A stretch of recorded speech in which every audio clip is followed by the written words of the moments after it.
Hello, welcome back folks, Rod here. Right now we got the Switch on. We're about to hop onto some Mario Paints. This is a trailer for Legend of Zelda, which released in Japan 40 years ago. Metroid is also going to be 40 years later this year. Then hop into Super Nintendo app on the Switch, part of the Switch online service. Let me see if we can get a second cam here. Hello. Done in the corner there. We got the Joy-Con 2s. Gonna be doing some drawing in Mario Paint, which is required to use Joy-Con as mouse mode. So, as you can see here, rotating around. We featured this Mario Paint many times as it's released for Switch Online. But yeah, you basically gotta use your Joy-Cons disconnected from the system, then go into mouse mode with the right one. I think the left one can also do it. Yeah. Might want to move that over. I don't know, do I want to keep it over on the left side? I could probably just move it up a little bit. Although I feel like chat might be in the way as well. Oh, maybe I'll keep it up here. Otherwise, you know, we have the cam on, the avatar up there. And I kind of want to keep them all in one place too, on the side. So all on the right side. So I could move that over where this is. Then I can move this one upward a little bit. Make some room. So let's do that. That way, you know, folks will have an idea of what's happening. So we'll rearrange some things before we get started.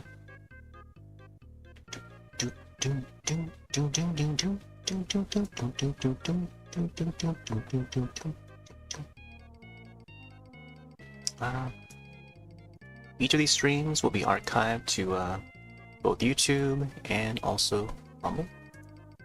Currently we're streaming live to Twitch, YouTube, DLive, Trovo, Kick, both Soup's, Valora, and Beam. And we're also testing out Rumble's streaming service as well. I'm saying this, send this out to each of the platforms. Not sure if sent it. Okay, there.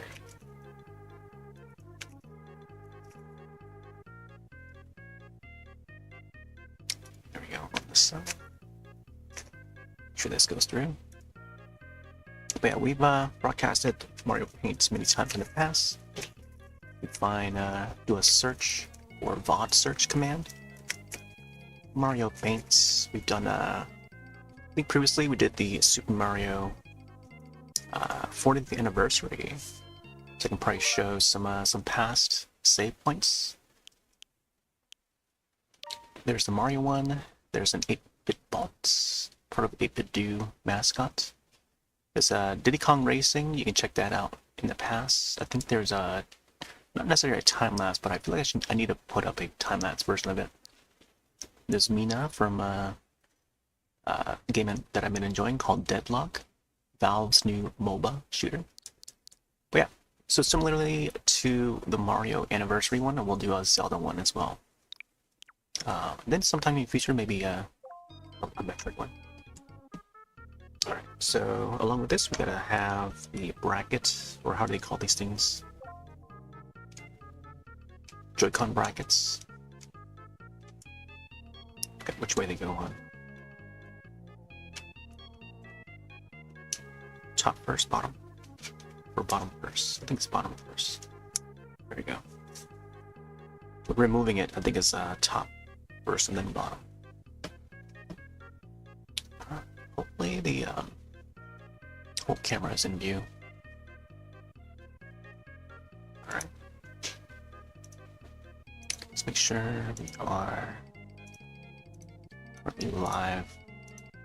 I also need to set my blue sky on as well. Blue sky? So let's go live. It's probably for the next few hours. Yeah.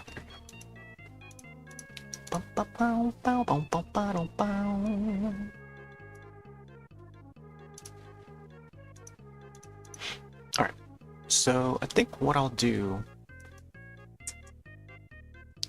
and change my monitor input there. There you go. Sometimes the wrist strap gets in the way, so I'll have to like move it in a way where it's like more comfy. Alright. We'll probably so I don't have this planned out, so I'm gonna have to sketch around and then figure out what I wanna how I'm gonna lay this out. But definitely want to draw a link for sure. So maybe I'll do like a little sketch and see how it's gonna be posing and stuff. I kind of want to go for like a retro kind of link, like how they do for the official art on the first game. It's like a throwback to the original.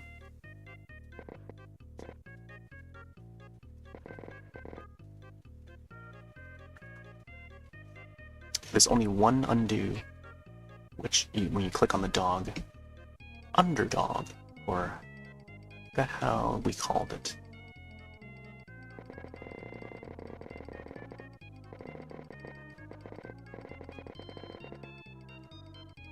Yeah, this is definitely I'm gonna say it's not as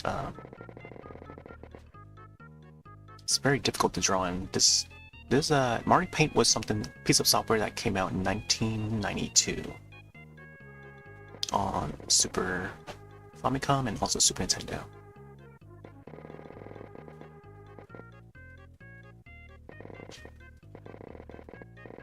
I'm gonna try and do like a miniature Link.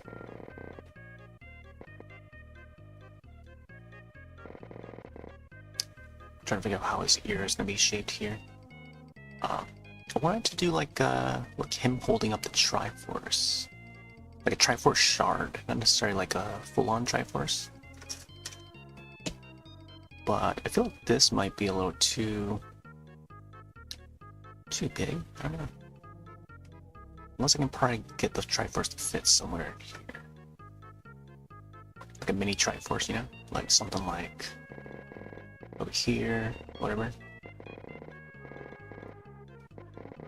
Back in the 86 version, the Triforce would be like this flat-shaped tablet-like shard. I don't know.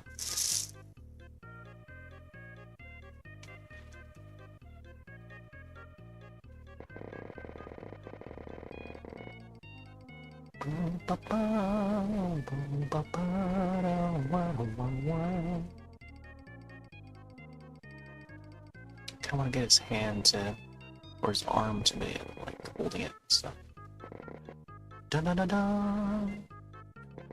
Gotta have that da da da da thing.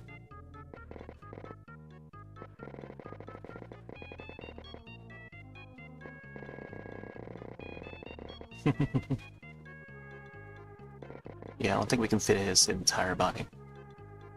Oh, I wanted to have him hold the shield, and the shield would say like 40 on it. Oh, let's see. I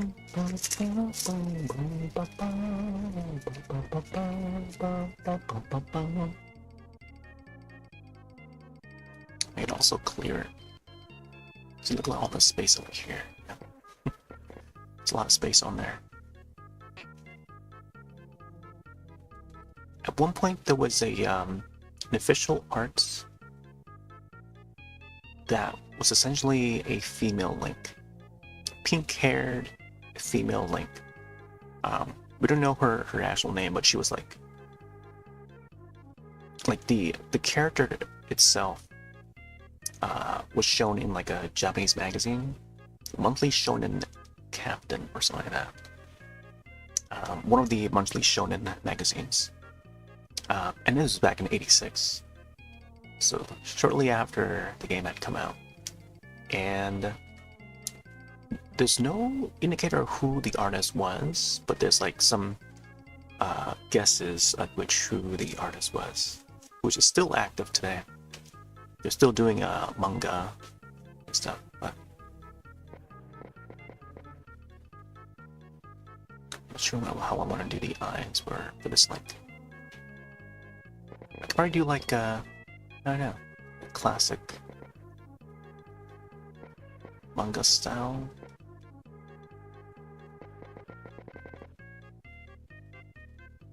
I think of something like Akira Toriyama style art.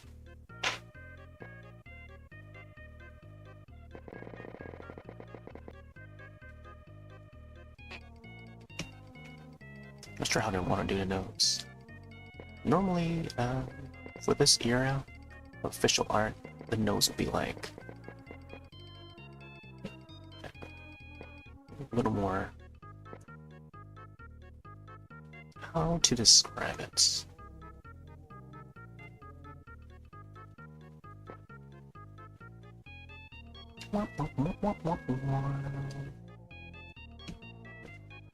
is an eraser. The eraser is so small.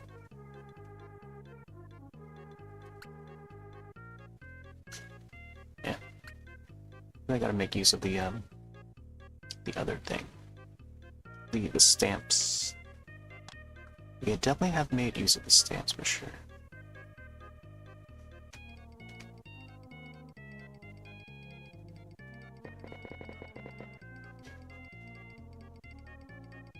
Would this be his mouth?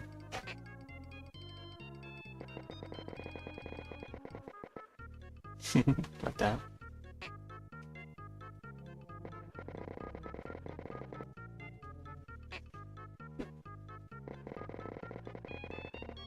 About like that.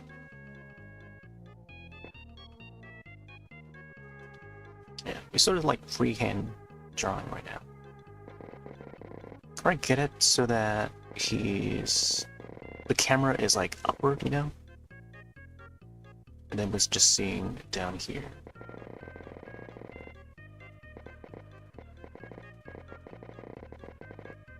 Because even in the original game is like top down, you know? You're looking from above. So maybe this be here. It'd be like from above or something. I think he's holding the sword. Not sure how the sword would look, or was supposed to look. Maybe maybe his arm should be a little bit more back, huh?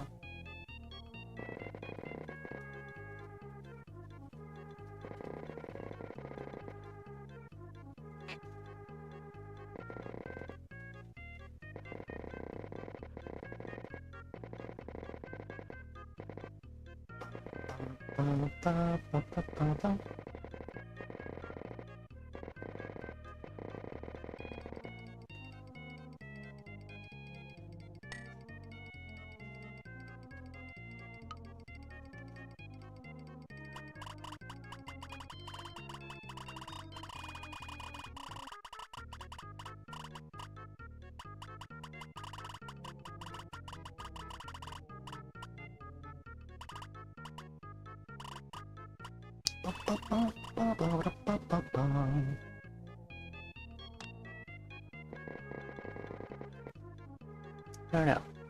Could this be the sword?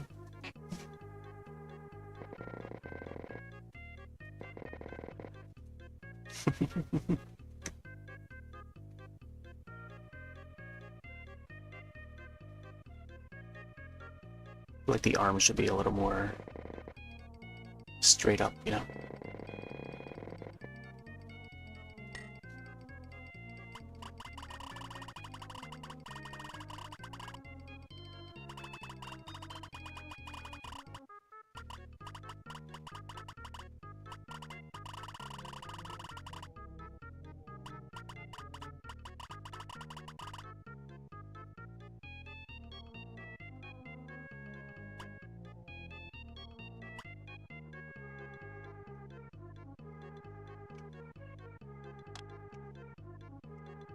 Oh, maybe we can add the fairy on this side. Oh, you know what? This should be the shield, not the sword. Should be the shield. Yeah. That's why I was wondering, like, should I draw the Triforce? Yeah, that should be the shield, man.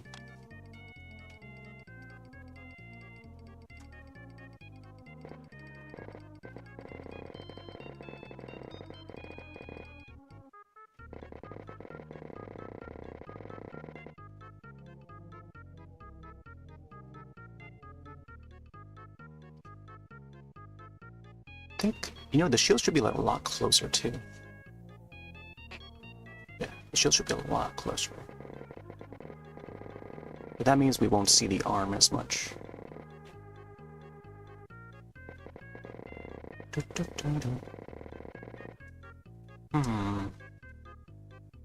That's pretty big for the shield though. Another idea that I was thinking is to have the shield in the forefront and not just the Triforce. Triforce would be something that would be placed on top, like he's holding it upward. And I don't know where to place the sword in that sense. But I don't know, this is just an idea that I had. Among many ideas, the few ideas that I have. But drawing the characters up like this is pretty difficult. I think you gotta have the body in a way where it's like, you know, I don't know, like visible enough that you know the perspective of it.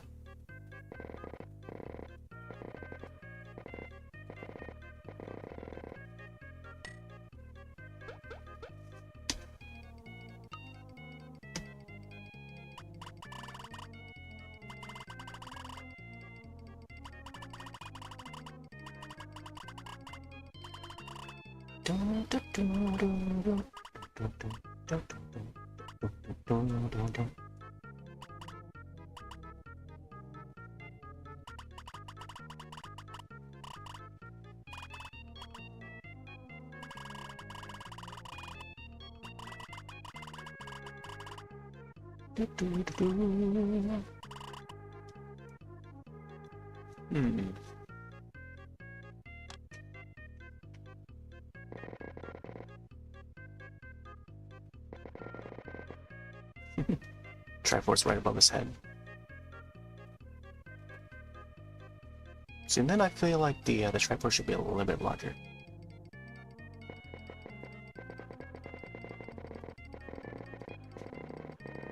I'm using gray so that to start with as a rough draft, so it's easy to I don't know, just seems more prototypey. And this is all pixel art, by the way. Like, it's would be considered raster, I guess? Pixel art? Because it's not, like, anti-aliased or anti-aliased technology of render.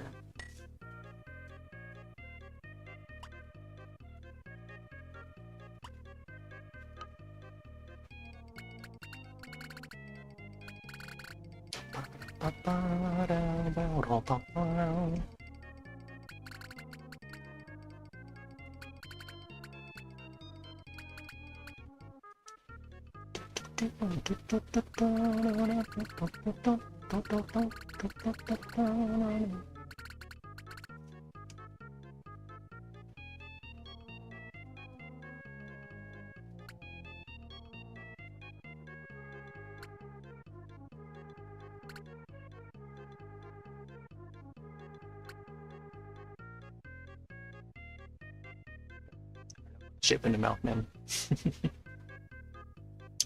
Here, let me make sure that it's the correct microphone. Testing. Yeah, this is one. Yeah, we got two microphones, and I think the other night I miscalculated that I was using the one of the microphones is actually the other microphone, which wasn't too far, but was still audible. So I had to like make note of that. To be clear which one I'm using.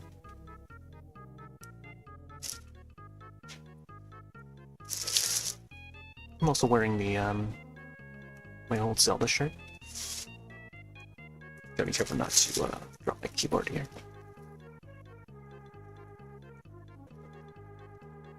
Zelda.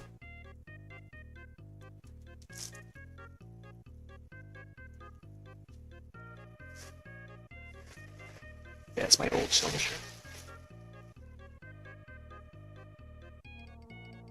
Also, by the mouse pad there's a old figure of Link from the Phantom Hourglass. I don't know where to place this keyboard. I'm like a little wary that it might just misclick and stream or something.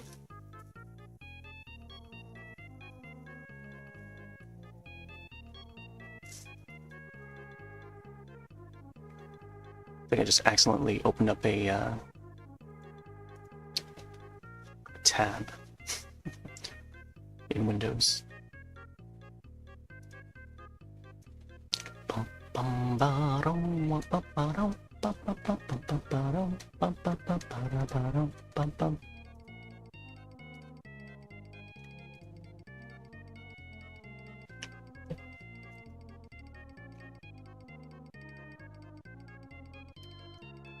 I think the background could possibly be,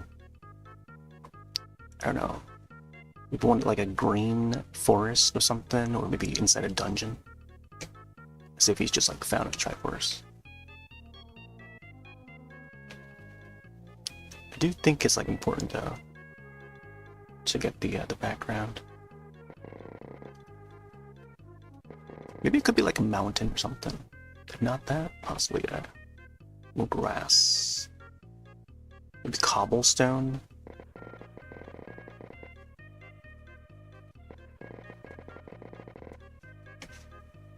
I'll probably make this a little more simple.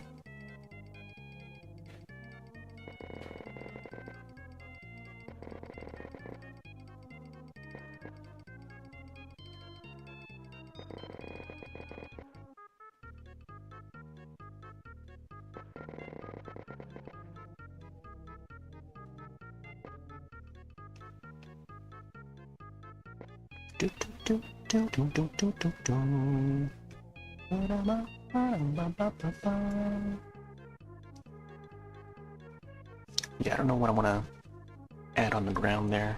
They should just be like bricks or something. But then again, I don't know if this is gonna be like the end pose. You know, I feel like I should have him so that he holds it up, but the Link would look forward or something. I know. But then again, like I don't think I can fit the entire body. Similar to how I did the Mario one. But you know what? Since this is like the first one that came to mind and the one I laid down, I might want to stick with this one. There is that possibility of doing multiple drawings, but I don't know. Sometimes the ideas would just form into that one single drawing. Multiple ideas, just like, you know, little bits, just form into one drawing.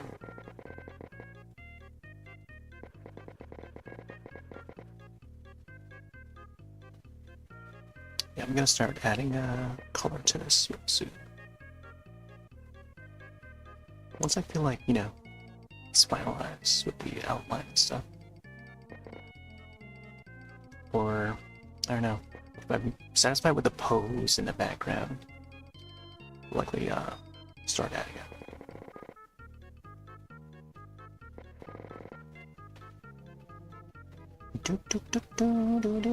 I guess the old Link would have like a couple bombs on his belt, and the tunic would be visible underneath, I guess. So yeah, we'll make that a thing. We'll likely see his boots as well. Hero's boots. Give him like some pudgy looking feet. I think the leg should be visible enough. Almost like super deformed style.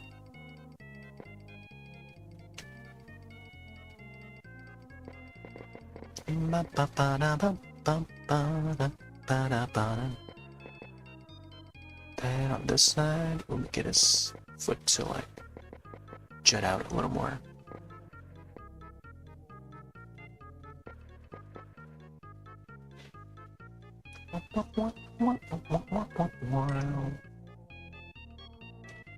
I need to resort to using the other pattern, the eraser. I need to start adding color though.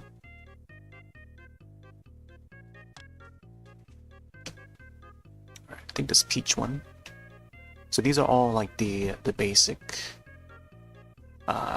solid colors that they provide, and you just gotta make use of patterns and stuff to make it look a little bit different. Slightly different color, you know, different hues. You gotta be creative with it. So 2, 4, 6, 8, 10, 12, 14, 15 colors, and then among that you get like different patterns that may look like a different color, and you mix them all together. You can also try to make your own patterns and mix different colors together to make it look like another different hue or texture. So among them textures, there are lots of shapes here that I can probably make use of. Some Mario ones as well. But yeah, that's pretty much the gist of Mario Paint. You can also make animations. You can create like, it's like a music composing portion of the app. So I would make like, I don't know, Jingle Bells, a version of Jingle Bells, you know? And it's very limited with the music composition, where it doesn't have all the notes on a keyboard. 82, it's like way less than 82. But yeah, lots of limitations for both the art portion and the music portion. Yeah, they're back. I'm just gonna enable the Animal Crossing sounds real quick.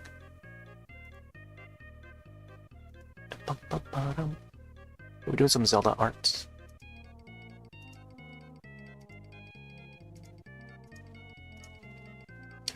Alright. There you go, should be connected now. Yeah, we just got started. I don't know if I'm gonna be finishing this tonight, but I don't know. We got a few hours. We got a blizzard on the way. I think it's gonna start snowing like really soon, the next few minutes, and it's gonna go on for like 13 hours until tomorrow night. But yeah, we're here. We're surviving.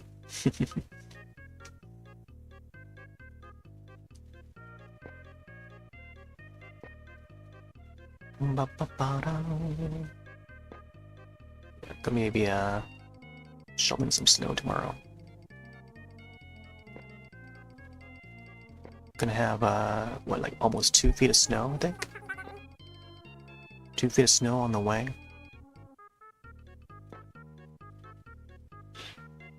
Family in New York. Say it's pretty bad right now. Yeah, oh yes, it's definitely starting already. I mean, the snow started to melt. Started to melt, not even entirely. And then when it got a little bit warmer, and then all of a sudden, like this, like breaking news: the blizzard on the way. Winter's not over yet. I mean, we've gone, you know, we've survived many blizzards in the past, but there hasn't been one like, you know, like this for a few years. So it's making a comeback. Every few years, it always comes back. 'Tis the way of New England in general. So we're used to it. I know there's like folks out there who's like surprised to see it. It's like, oh, a blizzard this bad? Yeah, it's happened before. Nothing new. Let me check my pattern. I gotta go backward.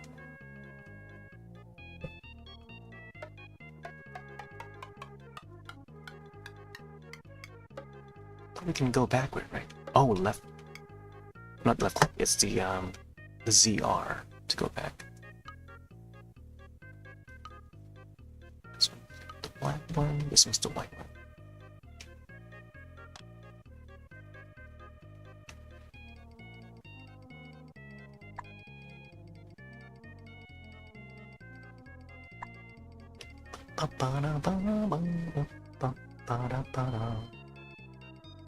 Yeah, I caught up on a few episodes of Samurai Troopers, the new Samurai Troopers. And oh my gosh, it's gotten a lot better. Episode 5 and onwards, definitely much better than the first 4 episodes. For me. I don't know about these eyes, man. I kind of want to get him to look like Akira Toriyama sort of style art, but I'm trying to second guess. Let me call it. No! It's gonna turn into Shadow Link. Nothing else. It's gonna turn to Shadow Link. Dark Link.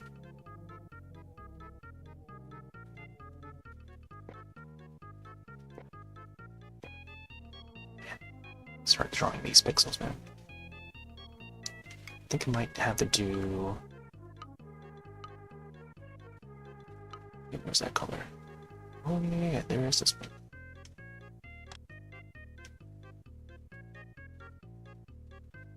Oh. Huh.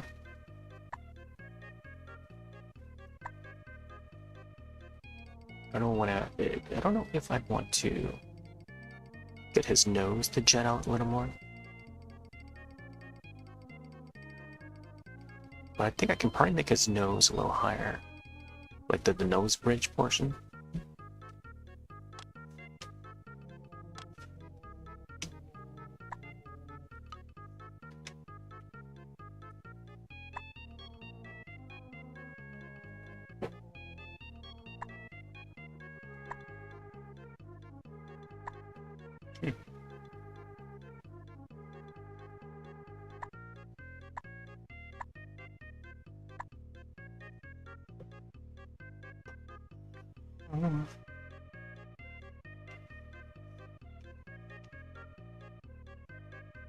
And if only there's just a 1 pixel size brush, that way I don't have to like keep on having to continue making my own new pattern and stuff. Just gotta be like really careful.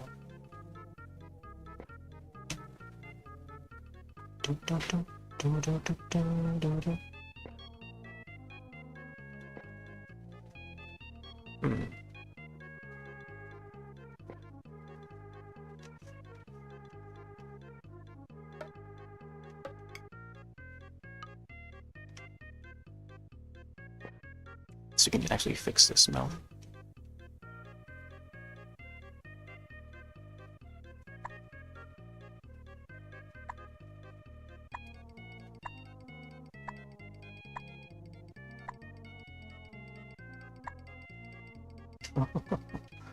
We're going pixel by pixel.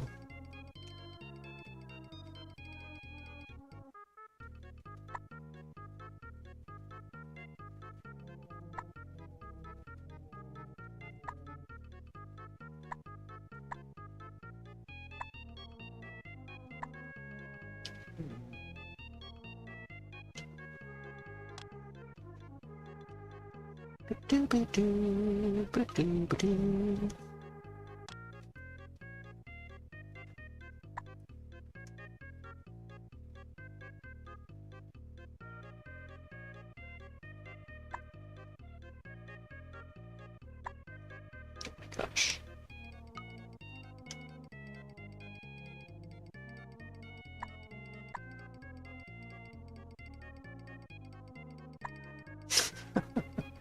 You know, it kind of it's almost like a version of the 8-bit sprites, original sprite of Link when he holds up his any item that he picks up, like a sword or whatever.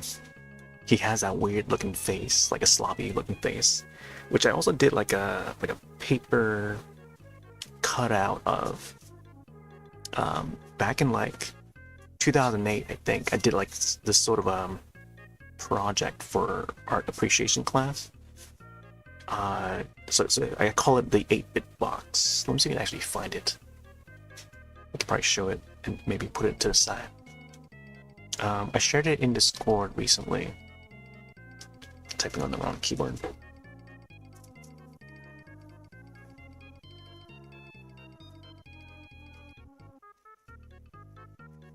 But I have to look through my Google Puck because and stuff.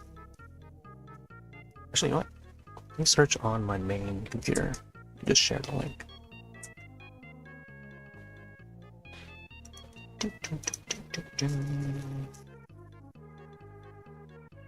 Again, typing on the wrong keyboard.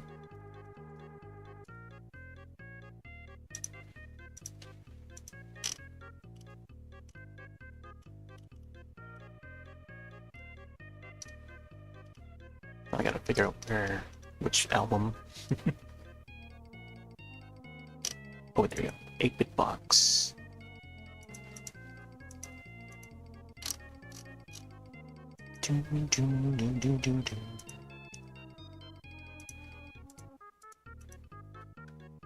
Alright, let's see if this pops up for me on this computer.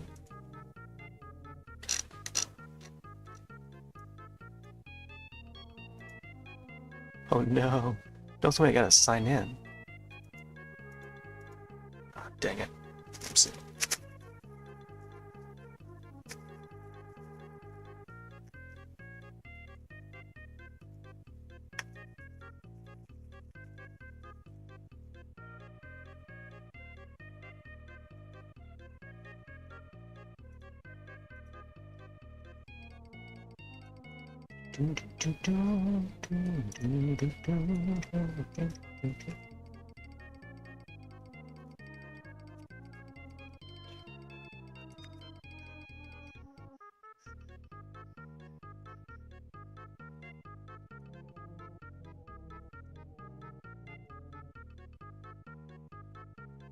Okay. So you can get this captured.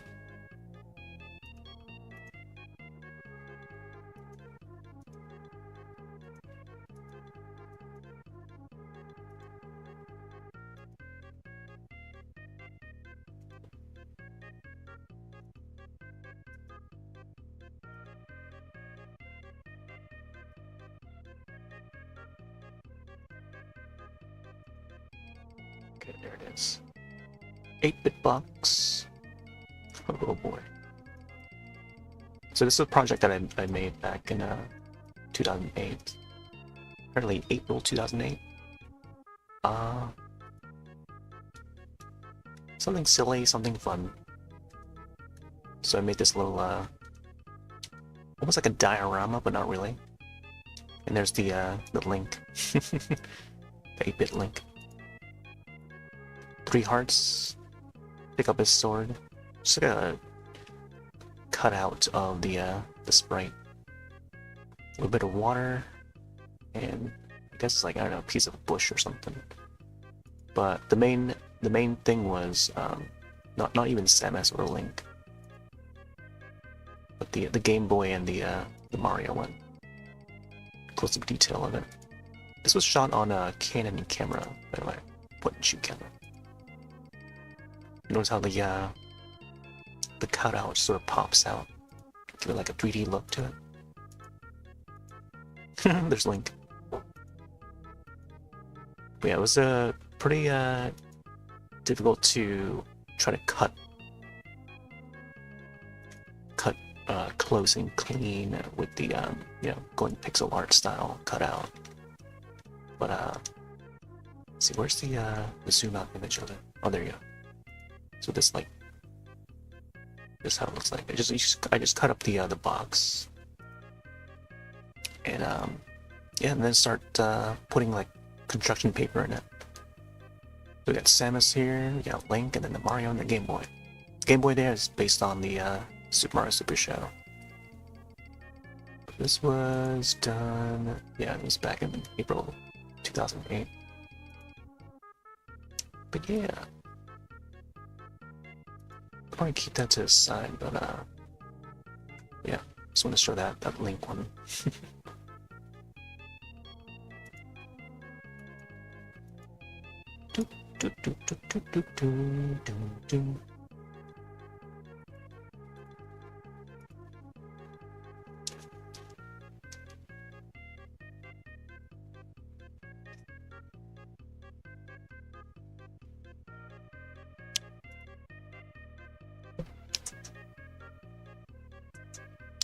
Let's get back. So, a lot of the official artwork for Link back in like the '86 when they were promoting it, he would have like a reddish hair, reddish, almost like brownish. Nowadays he's more like blonde-ish, but he would have more like a reddish or brownish hair. Like, I guess he does have more brownish, like a dirty blonde, I think, nowadays. Especially in, like, Twilight Princess, to give him, like, more dirtyish blonde. And, yeah, I guess during the Super Nintendo era, he would have the pink, the sprites. But even in the, promotional images with the official art for, yeah, that era, like, throughout the 90s, he would have, like, the brownish hair. And even in the Super Show, or even the Legend of Zelda animated series, which I have the DVD of, like that Link would have brown hair, like dark brown hair. but yeah, I guess the different versions of Link would be changed each time.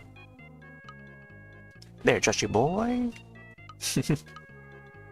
Mr. Well. Doing a little Link drawing to commemorate the 40th anniversary of the series. I don't know where I want to place a sword though. Maybe on the ground or something. Either on the ground or in his pocket. Probably do like the pocket.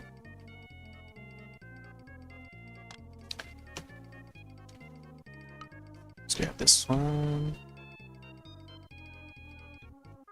I feel like should go back to using the gray.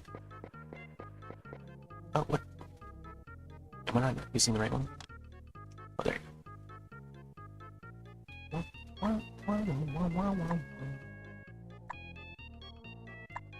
Yeah, I was thinking to do this yesterday, but then like, we made a group decision to play Toxic Commando instead, and Peak afterwards. So I'm like, you know what? I'm gonna push this to Sunday. Yeah, we also have a blizzard on the way. It's gonna be all night tonight till I think all night tomorrow. So it's gonna be like a 13-hour blizzard. And hopefully the last blizzard of the year. Or I guess until, spring. Yeah. Just one last blizzard. And like about like 2 feet of snow, pretty much. I don't know how to draw the sword.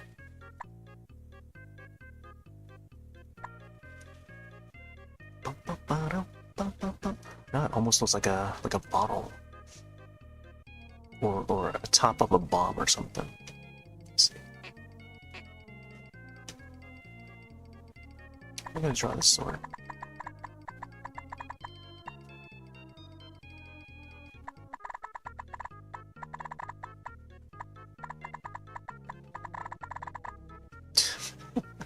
That's a weird looking sword.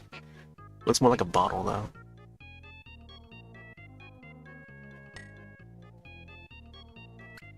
I do want to start the sword somewhere there. Oh no.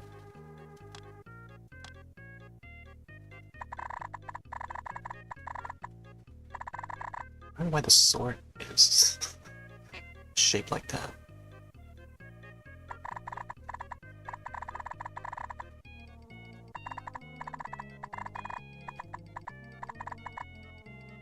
Could be like a rupee.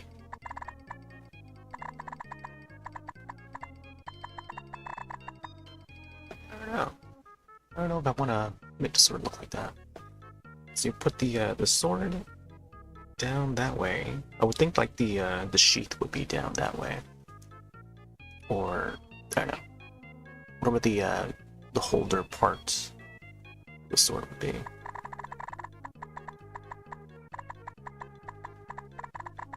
Yeah, something like that. Yeah. And then something to hold that part, like around the belt.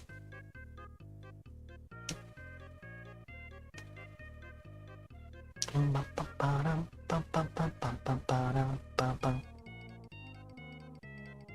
I kind of want the lines to be a little more thicker, like manga style.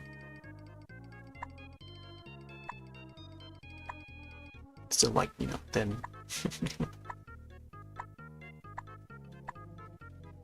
This is all freehand, by the way.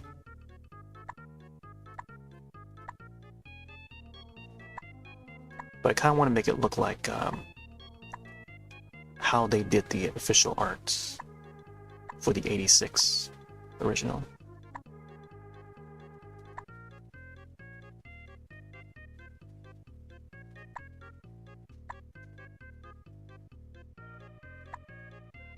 Speaking of the 86 original, I haven't played that for a long time. I think possibly since like the Skype days. Because I remember connecting to my friend Big, either my friend Big or his brother, but I've known those guys for like 2 decades. And it was during the Wii era, and I would play the Virtual Console version of The Legend of Zelda when they released it on the Virtual Console for the Wii Shop channel. And yeah, and then we connected on Skype so that I can go broadcast it for him, or connect, you know, what's this term that they use to go video chat? Yeah, video chat, I guess. Video chat, but then I would be the one to have the video footage up on cam, since I have the TV tuner to capture the Wii. So I would play Zelda while they would watch on the side. It's like very first steps of like streaming, but not streaming in the way that's public. It's like private, one-to-one person-to-person private streaming, if that's even counted at all. But not public where it's like on a website that other people can watch publicly. So it's like shortly before then, because back in 2006, 2007, there weren't many sites that were built that way, although they were on the way. Because even Stickcam, I forgot how long ago Stickcam was like one of the early sites. Like that site was built for like public use. Let's do a double pixel here. What the heck? Click on the stamp. Yeah. What if I give Link like a beard? Actually, the gray kind of almost looks like shadow portion of his chin or something. Oh, I already have the Triforce here. I drew the Triforce some time ago. Just to test out the pattern.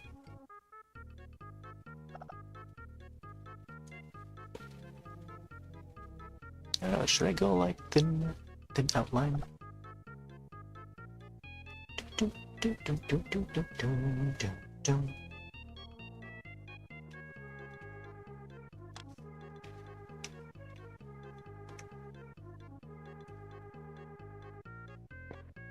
Let's see what we do with the mouth here.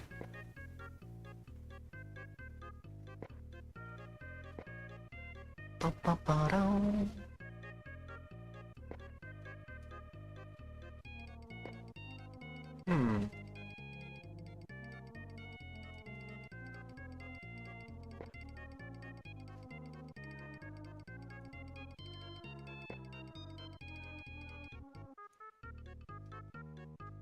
Yeah, maybe I should give him a. I don't know, should go with red, or maybe this color here. I'm not sure what to call this color. Like maroon? Like darker red? Yeah, something like that. Yeah, it's like a maroon red or something.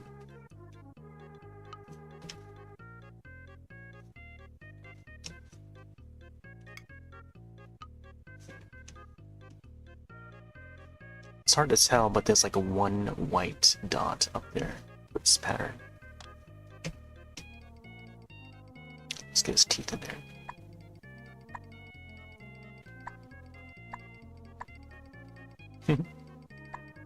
Give him 2 buck teeth. This old classic manga style, I guess.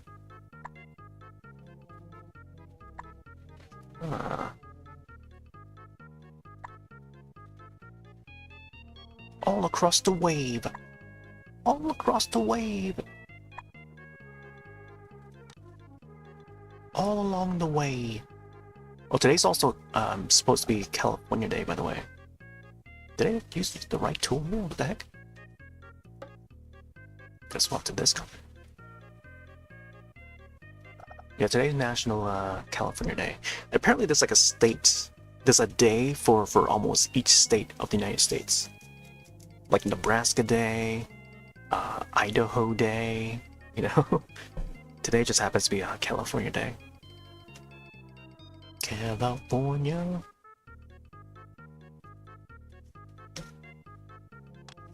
But yeah.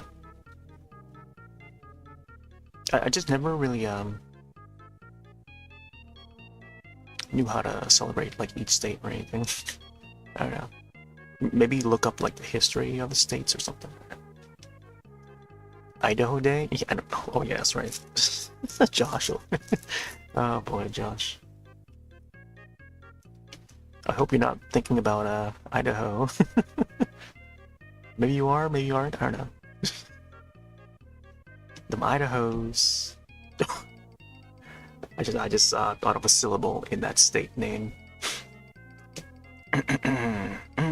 Anyway.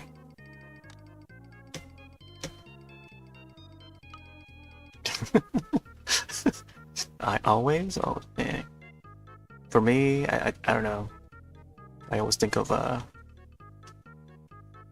you know, today would be the day to think about California. I mean, it makes sense. On California Day. Man, I don't know if I want to add color yet. I need to finalize the outline first. I mean, I can't not think about the potatoes of Idaho. But, yeah. I'd be down for some potatoes. Speaking of potato, today is, Cook a Sweet Potato Day. If it does anything related to Idaho, it would be potato. Chicago Tuesday, and it's gonna be very windy. I mean, isn't it always windy in Chicago? Look at the Adidas store before class. Oh man. I've never seen inside or been inside a Josh over here catching on to jokes. Yeah, I've never been inside an Adidas store. I didn't even know there was one, but I guess I can assume that there would be. Adidas store, Nike store, yeah. They gotta have them, right? By now, I feel like they should, if not already. You know, let's give him like a gray shield. I would think like he would have a wooden shield, but I don't know. We'll have to look up images of the old Zelda art to see if they look wooden or not.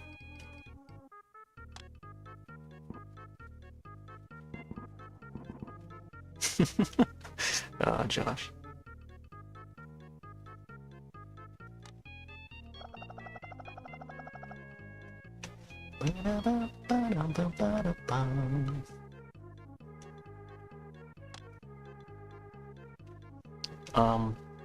So the one idea that I had for his shield is to display the 4-0. So instead of the cross, it would be like 4.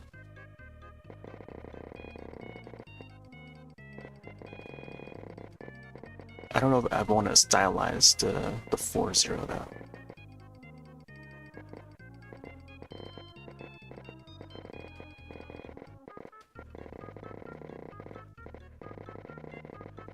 Actually, I feel like I should use the other red, the more shiny looking red.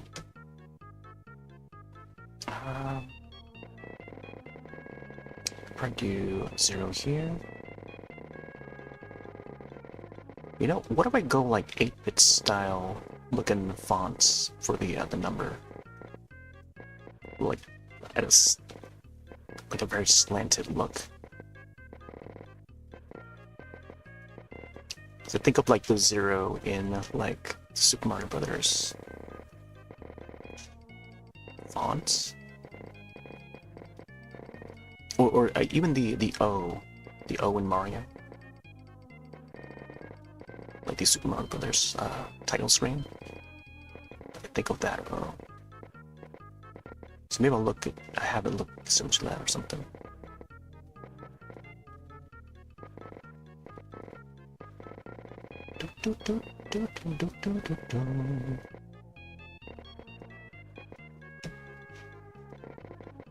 Yeah, I think the numbers here are gonna look more 3D-ish.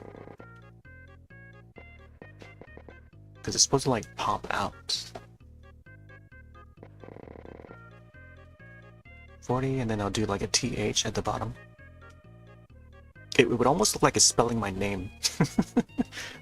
Other than the 4 looking like a backwards P or something. Yeah. Or I can just do a backwards R. It'll be my name. Almost. AOTH. Pretty much. But I guess the shield would have a cross because the T looks like it already. Yeah. Kind of hard to draw from this angle.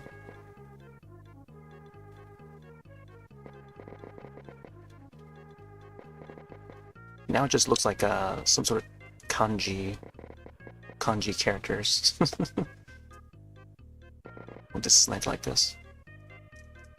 40th.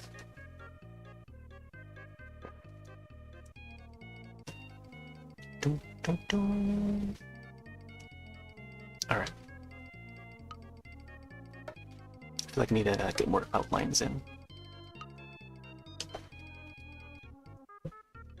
Then I guess, I don't know, if maybe I can probably add, like, the fairy on this side or something. I mean, the fairy becomes, like, almost, like, synonymous with the Zelda series later on.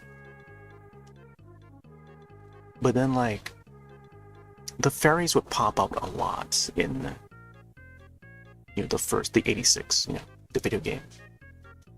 Because you would fight the enemies or break pots or whatever, and yeah, a lot of the fairies would pop out, either rupees, maybe a heart, and sometimes a fairy in the dungeons. Yeah, I feel like I want to have something over here, be it a fairy or something. Fairy boy, as Tingle would say. Are you a fairy like me? Link! My boy! My boy! The king.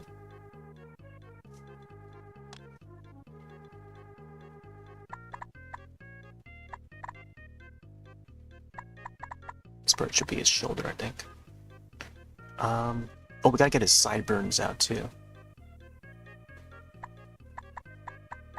Man, I used to be so, I was like the sideburns kid back in like middle school, but not because of Zelda. Even though I was a big fan of the Zelda series back then.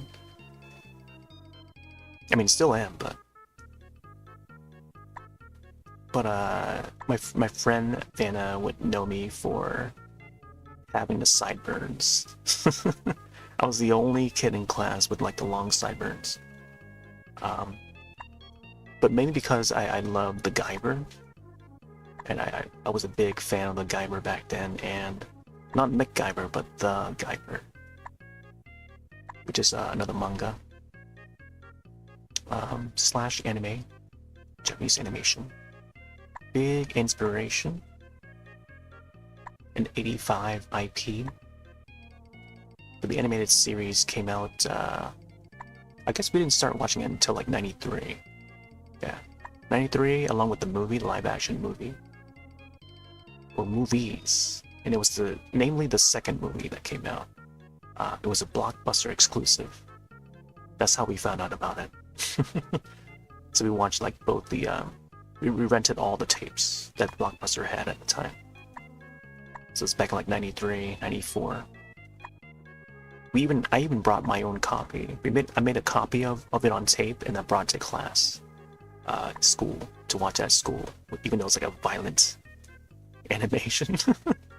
Somehow I convinced my teacher to put it into the VCR and play it for the class. Surprisingly, a few other classmates knew and have seen that series. And it was like the last day of school. But what was also on that tape was something that's like not even meant for children. It was too provocative for children. But it involved vampires. But Vampire Hunter D was the other one that was on that tape. And when I showed the tape to the teacher, he was looking at the tape and was written like in bold letters, Vampire Hunter D. His reaction was like, vampire? Vampire? And I was like, no, it's after that. It's after that movie. Vampire? It's like he's afraid of vampires or something. Like, vampire? Like he just said it out loud. Because I was like, because we were about to do work, like an assignment, even though it's like the last day of school. It's back in like 93, 94. And then, yeah, so the thing was like, we wanted to watch a movie, but no one had a tape. Or at least no one knew that anyone had a tape to watch. Then someone in class said out loud that I had a tape. So I brought out my tape from home. And so we watched the Guyver in class. And I showed people what Japanese animation was. Pretty much just saved the day, so we didn't have to do like schoolwork. We had a movie to watch. Because none of the teachers had any movies. When we would normally do movies. I think it was like a Friday too, that day. And like, oh, well, if no one has a movie, then I guess we'll do some schoolwork. A good thing I brought that tape in. But yeah, day saved.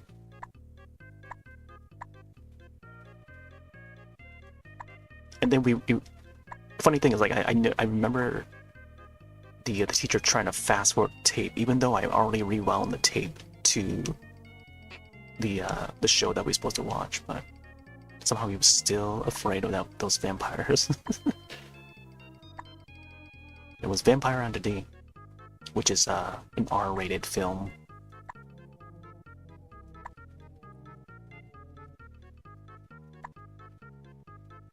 And then And then while the teachers were away, it was just only the kids in the class.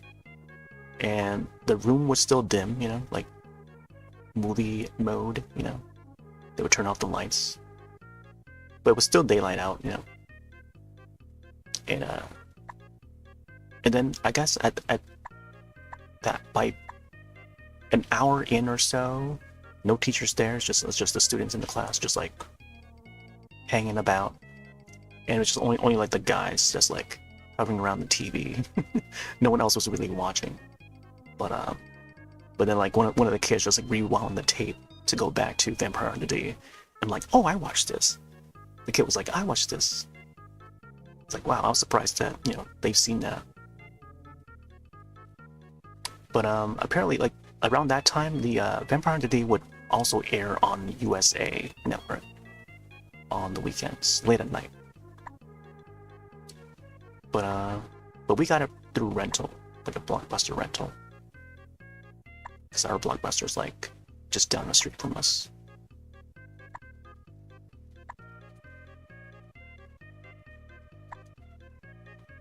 But yeah, that was I love that film. I have it on Blu-ray now. It's also a second film that came out, I think, by the time we hit high school. It's a second, there was a sequel called Vampire Hunter D Bloodlust, which to this day I have not seen. But I was such a big fan of the original, 85. Art done by Amano, who's done art for Final Fantasy and many other IPs. But he's worked on like Vampire Hunter D and Ninja Scroll. Yeah, I think it was. I think he also worked on Ninja Scroll. But I know it's like the same director and stuff. They did both films. I don't know what to do for this hair here. I feel like I need to make his hair like more whooshy. Like swooshy, I don't know how to describe it. Upward this way, because usually, even for the old arts, he has that kind of hair. And it's supposed to be like a reference, not really a reference, but like inspired by a lot of the 60s animation at the time that was popular amongst like, I don't know. I guess like Miyamoto would be inspired by it. Miyamoto and, you know, the rest of the team at Nintendo that were working on like Zelda games at the time were inspired by these films. Studio Ghibli, you know, with Laputa. I think Laputa came out the same year as The Legend of Zelda, aka Hyrule Fantasy. And I feel like not many people noticed like the similarities. Well, I guess more so now because with Skyward Sword that came out, I think that's like the first time we hear any correlation with like Studio Ghibli, the Zelda series and Studio Ghibli. Because, you know, the islands being in the sky, very much like Laputa, that is a location in Gulliver's Travels. Gulliver from Animal Crossing. Of course, based on that, you know, the same story book. But yeah, portion of that would have this location about like islands in the sky. Therefore, you know, you get Skyward Sword.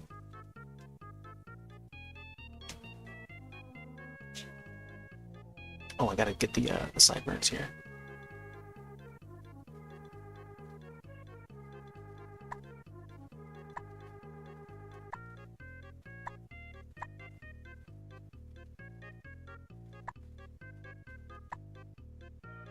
Bum bum bum bum bum bum bum.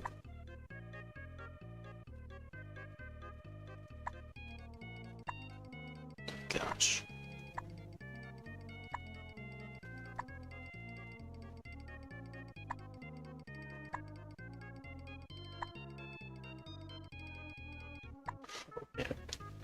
Gotta be really precise for this part.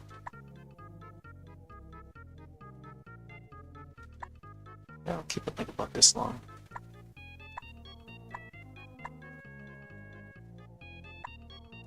Oh boy. Alright. We gotta figure out what color we wanna have his hair.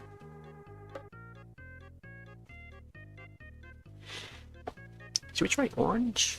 I never thought to have his hair orange. Not that tool.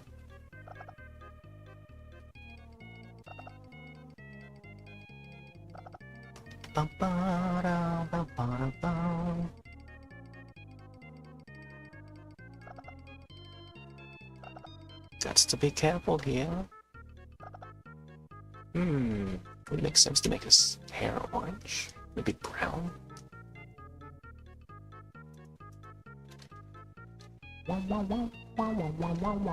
It does look a little orangey on some of the parts.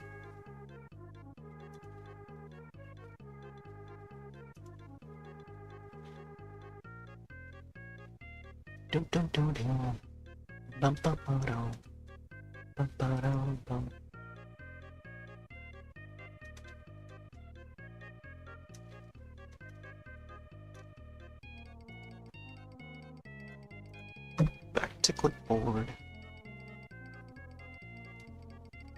Okay.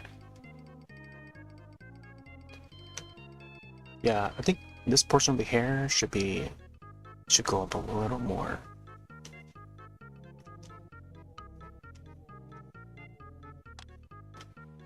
I don't know about his eyes though, but we'll see. Keep that a temporary for now.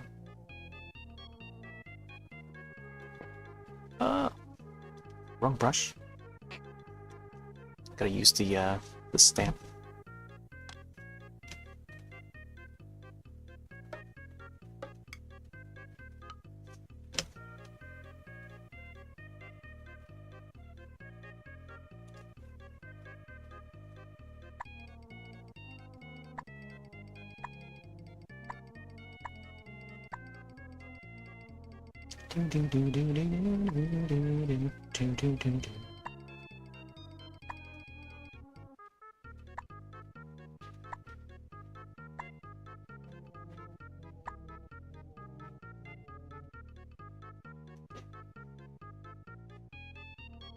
Should make it so like it arches upward a little more.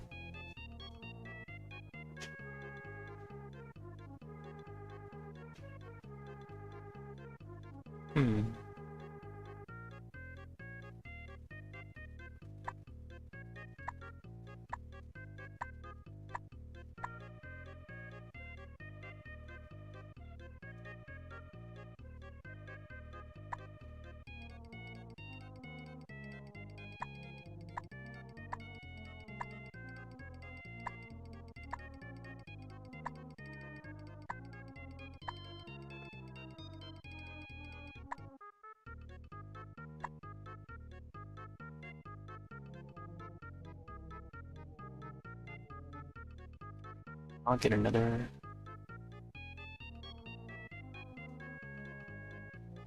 I'm trying to measure how it's gonna look. It's gonna be like curling like this. I feel like I need to add like curl. Yeah.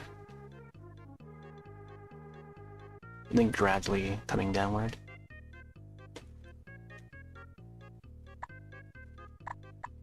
I'll just do. Could probably come back and fix it though.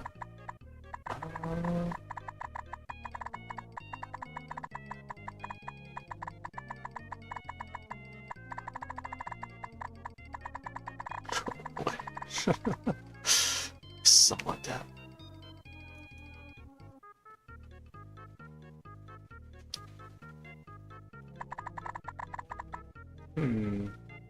Yeah, something like that. Sometimes it'll be like a strand that like goes out.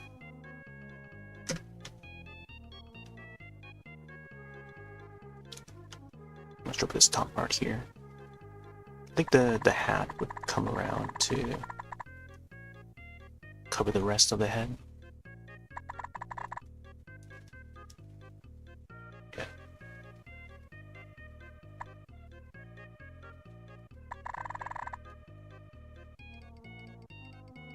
Ba-da-ba.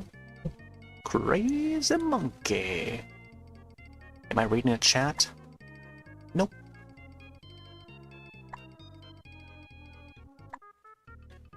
Nope, I don't read chats.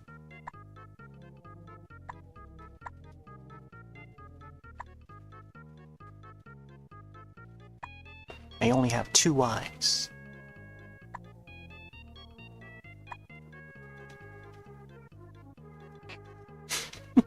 I only have 2 eyes, 2 hands, and 2 noses.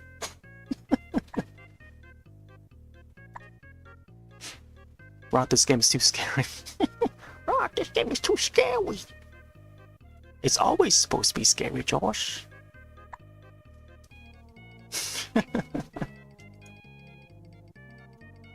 Change the game. Isn't that what Nintendo always does? Change the game? No, I think their slogan was, change the system. That's what it was. Change the system.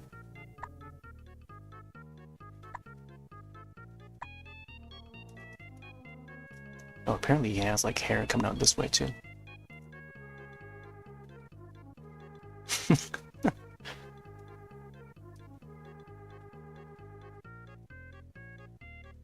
Yeah, that was the slogan for the N64.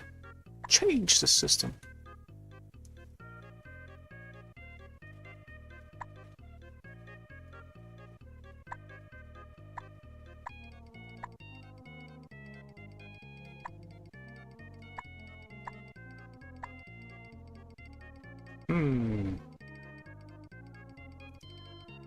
Yeah, I think it's just like one strand that comes this way.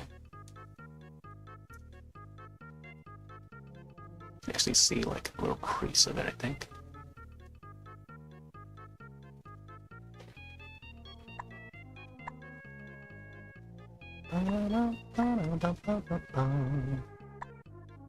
Yeah, something like this. Kind of not noticeable.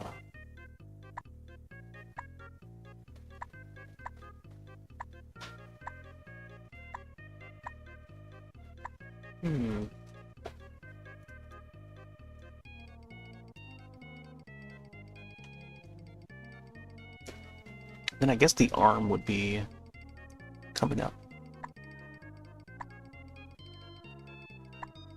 Man, doing this 1 pixel at a time is like so tiny.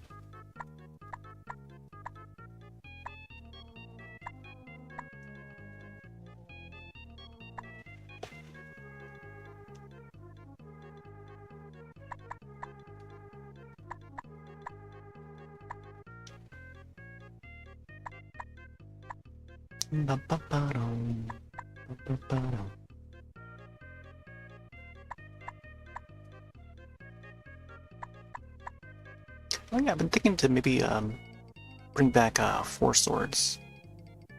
I didn't get to finish that 4 Swords Adventures on the GameCube. I also need to get started on the other 4 Swords, the Game Boy thing.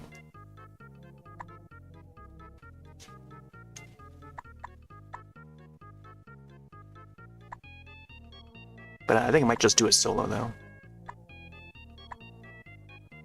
Might just do it solo.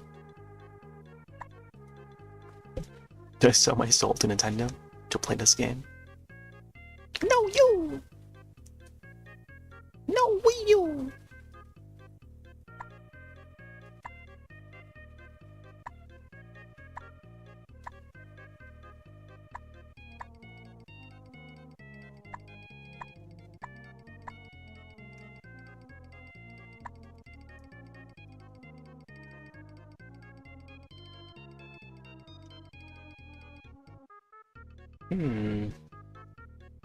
Might have to get back to the hair here.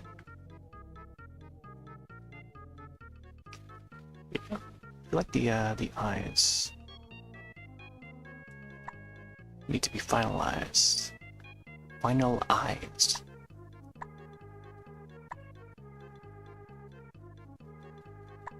Hmm.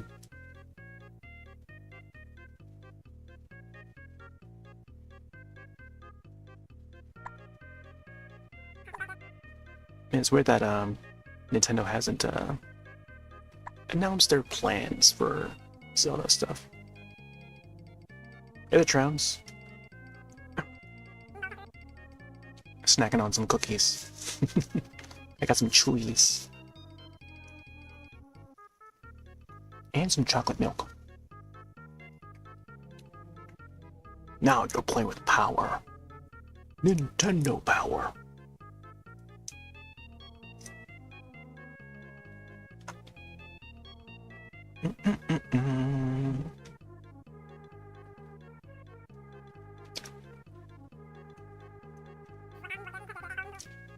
I feel like there would be another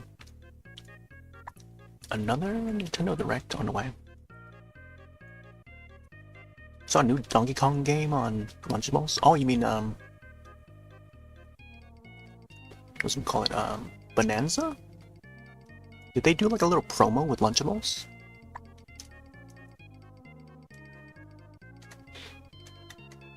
Check, see. I feel like may have been covered. Lunchables. Oh, they announced a new title for the next Evil Dead film. Lunchables. Did I spell it correctly?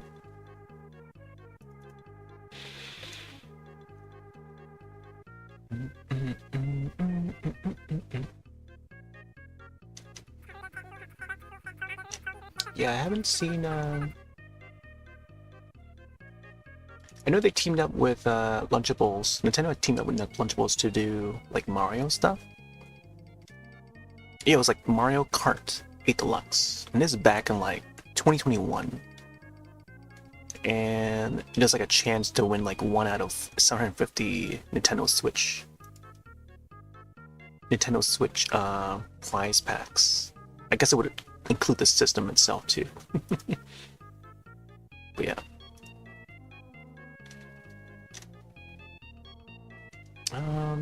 But they've done like a whole bunch of collabs in the past. I remember they did a Mario Party one for Mario Party DS, and it was with Go-Gurts. So nowadays they're doing a whole lot more collabs than ever. They've done like McDonald's in the past. Either McDonald's or Burger King, they would have like the toys, the Mario toys. I used to have the Luigi one with the clown. And I don't know, I guess throughout the years, throughout the 90s, into the 2000s, they continue to do more. But yeah, 2018, 2019, 2020, they would have the Animal Crossing one. Yeah. And they would still do that chance to win a Nintendo Switch bundle and stuff, prize pack. It was pretty neat. But yeah, even during the Switch 1 era, past gen, they would collab with like Lunchables all the time. For many years. But yeah, I haven't seen the Donkey Kong Bonanza one yet. It's pretty neat. Oh, that reminds me. I picked up some Yoshi cookies. You know, I should have had some cookies. I should have cooked those cookies and have them prepared to show on stream now that we have the desk cam back. While we're doing the Mario Paint. But who knows? Maybe like later in the week I'll probably come back with this art to finish it. I may not finish it tonight, but we'll see. Yeah, we got the SpaghettiOs. I think that was like a few years ago. I think roughly around when the movie was coming out, the recent movie. But they had those SpaghettiOs even before the movie. Back in the, I want to say the early 2000s, there was the Sonic. They had the Sonic SpaghettiOs. For some odd reason, they had it.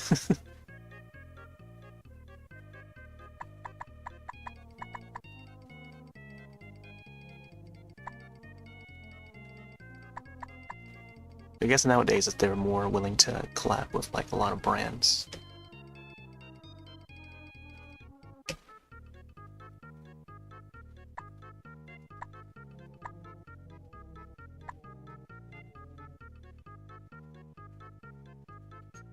Not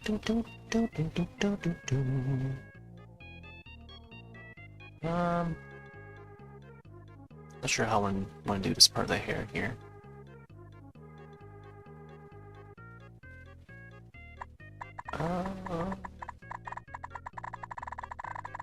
Dang it. It's an odd line. I think I have to go pixel by pixel. Carefully get it across. Missing the eye here. Don't get Mario mac and cheese. Have they done a mac and cheese one? Is it the what's the brand name for mac and cheese again?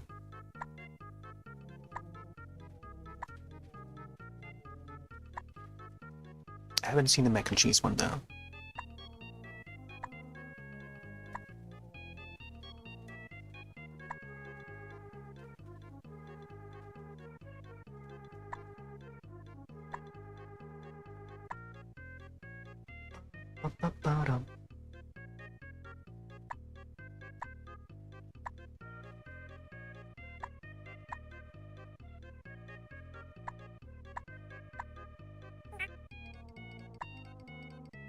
Oh, nice.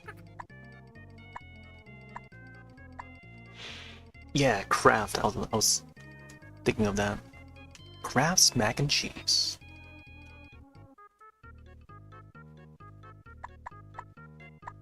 I feel like I kind of want to make some mac and cheese now.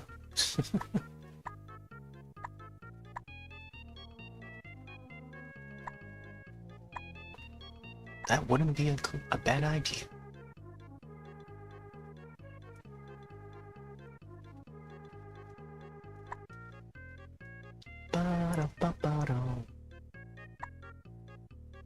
Guess this hair would go up this way.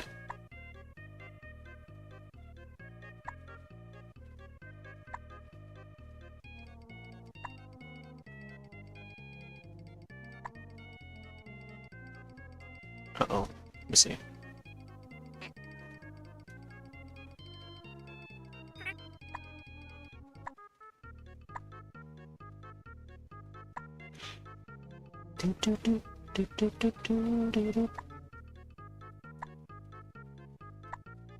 I need to sneeze.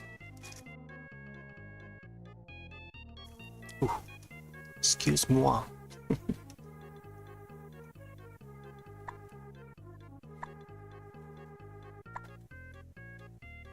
Yeah, I'm curious to see whether Nintendo would do another Nintendo Direct sometime later. Possibly soon, sometime soon, because we're getting close to. I mean, I guess yesterday, this weekend has been the Zelda anniversary, and then Mario anniversary comes up next 2 weeks, next couple weeks, I think. So March 10th, another Mario, a celebration of Mario. So I feel like they could have like a Nintendo Direct sometime soon, like really soon. There's been like 2 Direct related showcases so far. I guess the third party one, the partner showcase, or partner direct, I think they call it. And what else was there? I guess there was a Pokemon one as well. I don't know if you count that. And yeah, there should be another main one. There hasn't been a main one yet this year, I don't think. There was one last year. At the end of last year.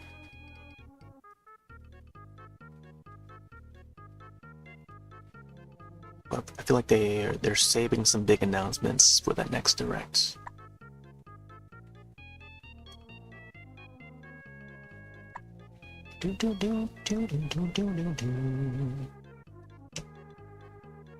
Alright, let's see. How does this hair look in orange? To make sure all the entire outline is closed.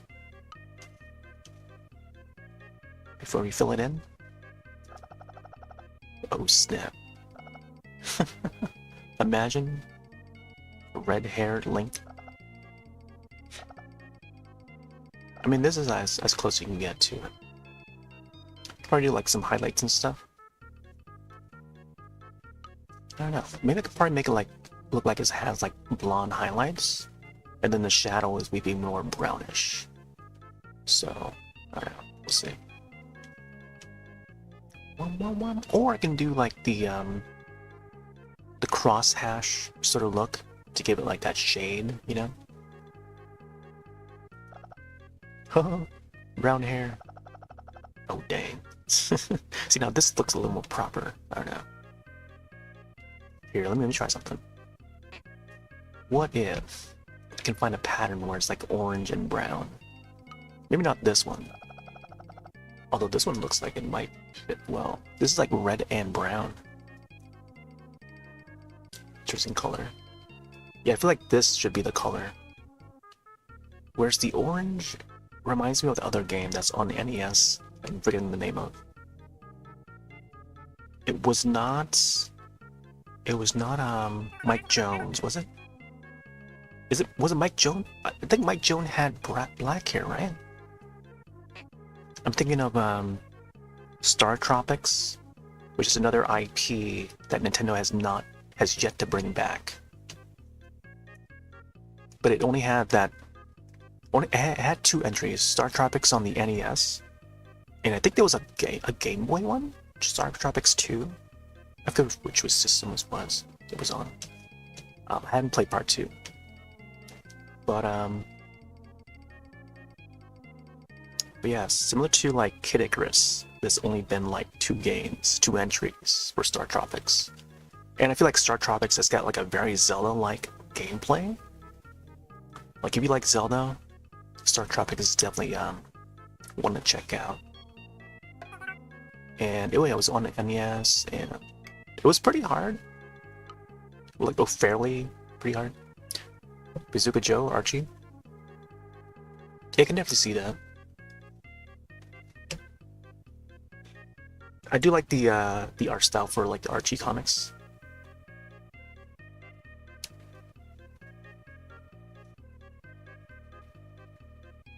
Yeah, Star Tropics was I forget what year. I think it's like 88, 89. I don't know. Might have been 1990. Somewhere around those late and early years. NES into the Super Nintendo.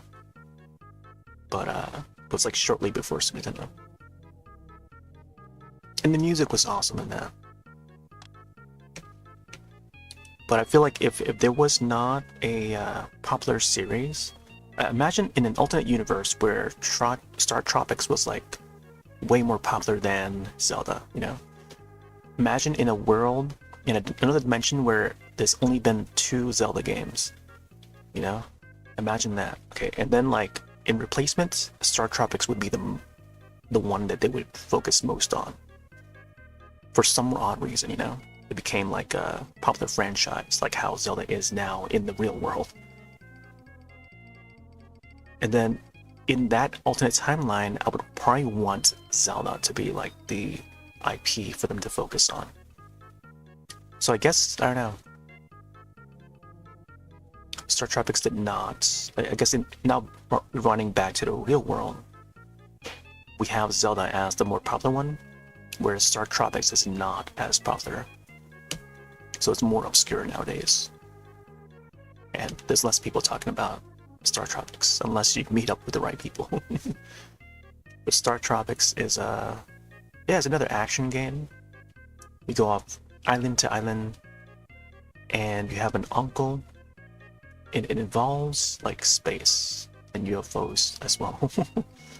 And you have the protagonist, Mike Jones, would have a yo-yo as his weapon. It's like a primary weapon that he uses. A yo-yo. As typically for a lot of like protagonists back in those days, when designing video games, they would have a yo-yo. I also think of Little Nemo, NES as well. Speaking of which, there's a new Little Nemo game on the way,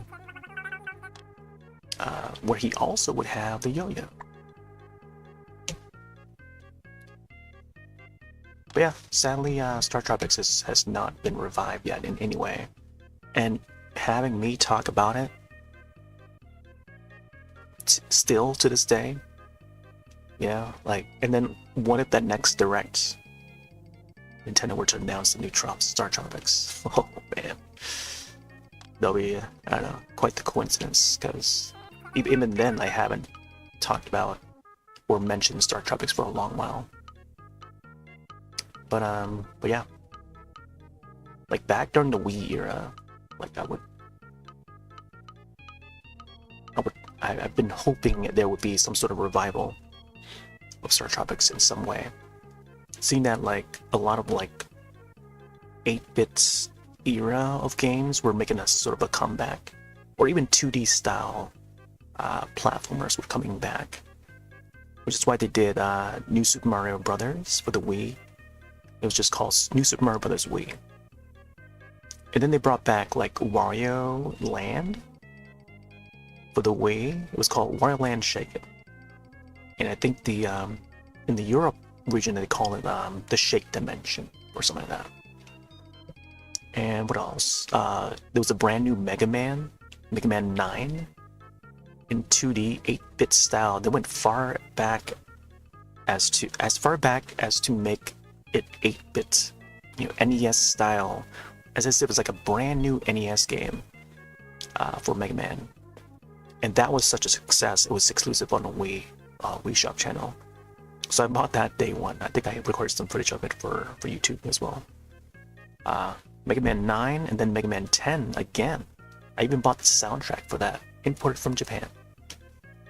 So I love the soundtrack for both of those games. They're really good. Such a nice throwback to like classic Mega Man. And yeah, and I guess they haven't done another one like it since. Mega Man 11 was more 3D engine, and now they're coming out with another Mega Man game that was announced during the Game Awards just last year. That Mega Man is coming back in 2.5D style, which looks a lot like Mega Man 11, but a brand new entry in that style. Ooh, what happens if I get his hair to look like this color?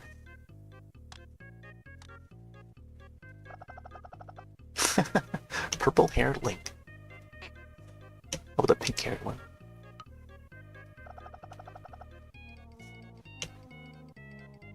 This would be an interesting color. On the screen it looks a little bit different, but up close it's like you can see the pixelation on the hair.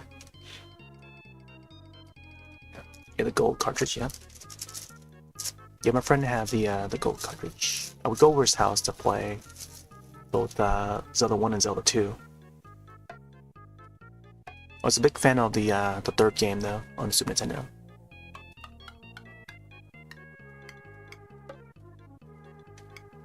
Link to the Past.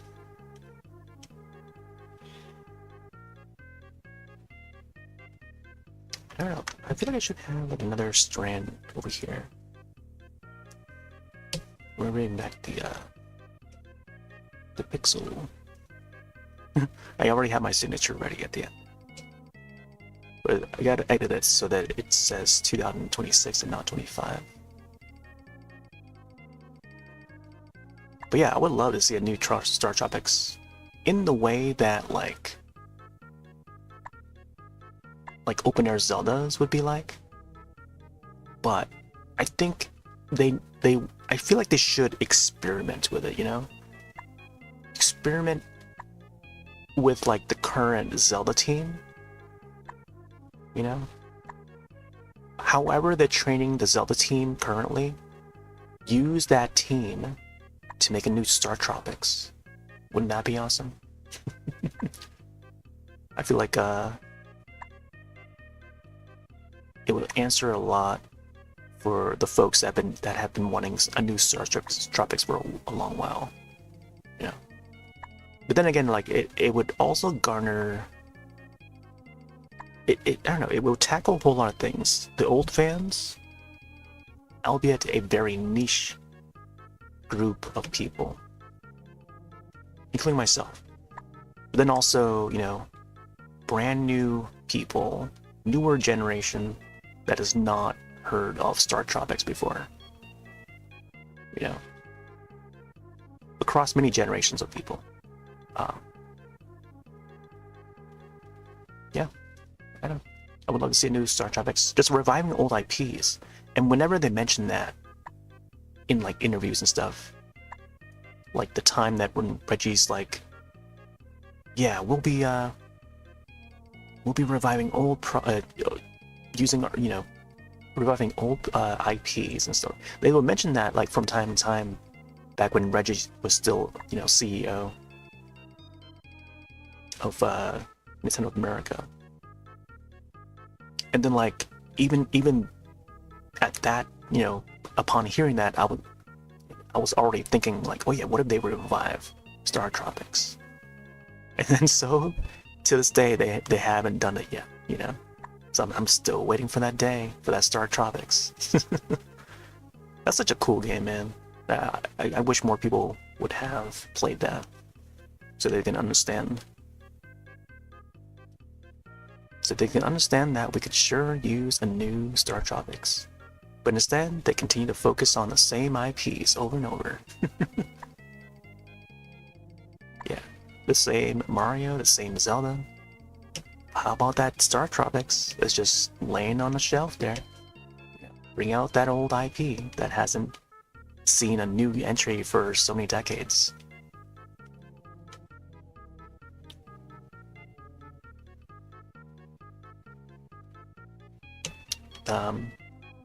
For so long that no one even knows what it is anymore, But yeah, I don't know. Someday maybe. I feel like that this should be like a fan push to make it happen. Kind of like how I don't know. I think the more people request, it may not happen, but like even like there's like the story with Earthbound, like Mother 3 on the GBA, yeah, Game Boy Advance. Like it released in Japan, but it never made its way over here. But that's like a different story. But even having that mentioned,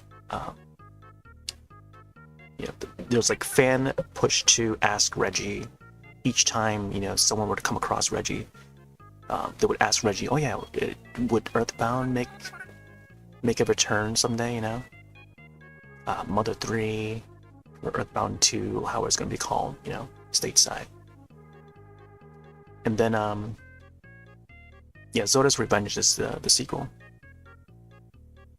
So along with Mother 3, there's also Fatal Frame. Like those two games were always asked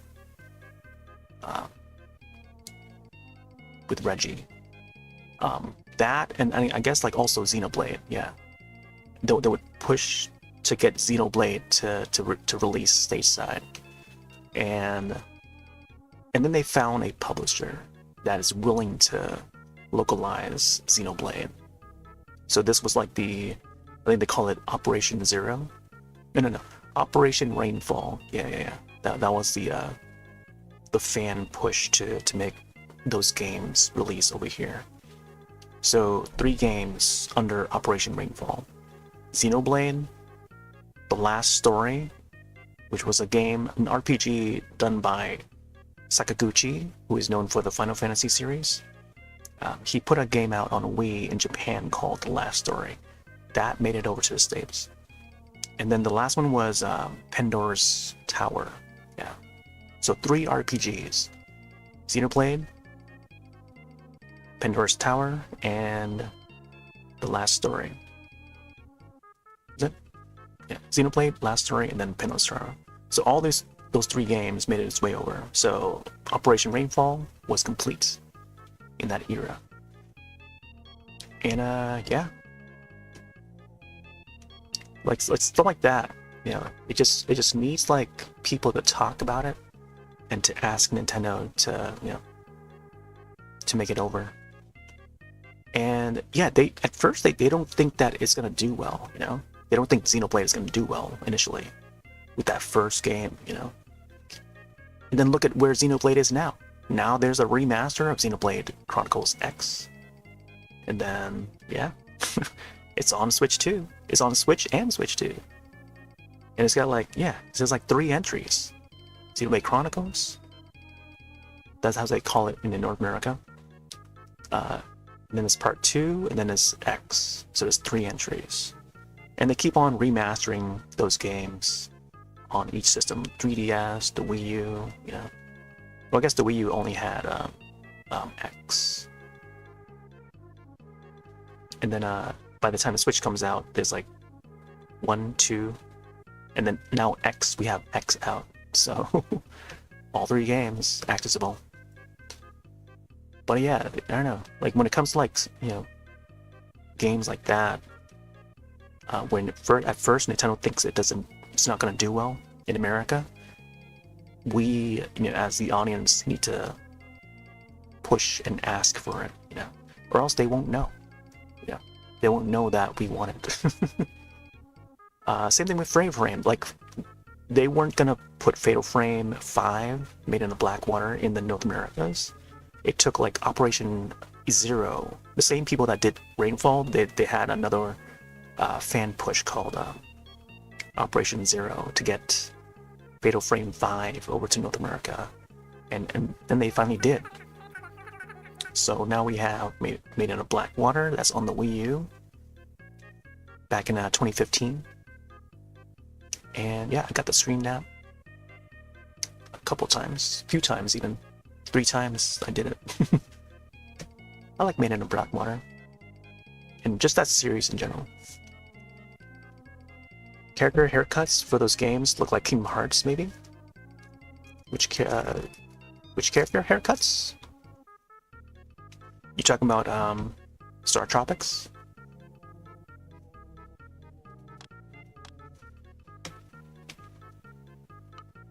So Kingdom Hearts was a PS2 game.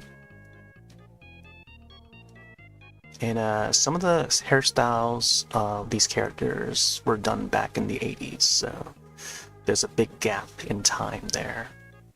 But it's pretty common with the designs for manga in general. So Eastern art,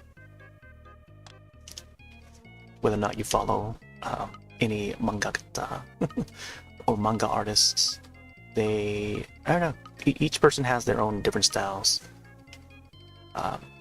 So popular one, like Goku, yeah.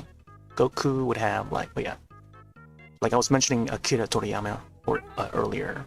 Like he would, you can tell by some character designs, he would have a certain, you can tell it's his artwork when like there's a character's face drawn a certain way.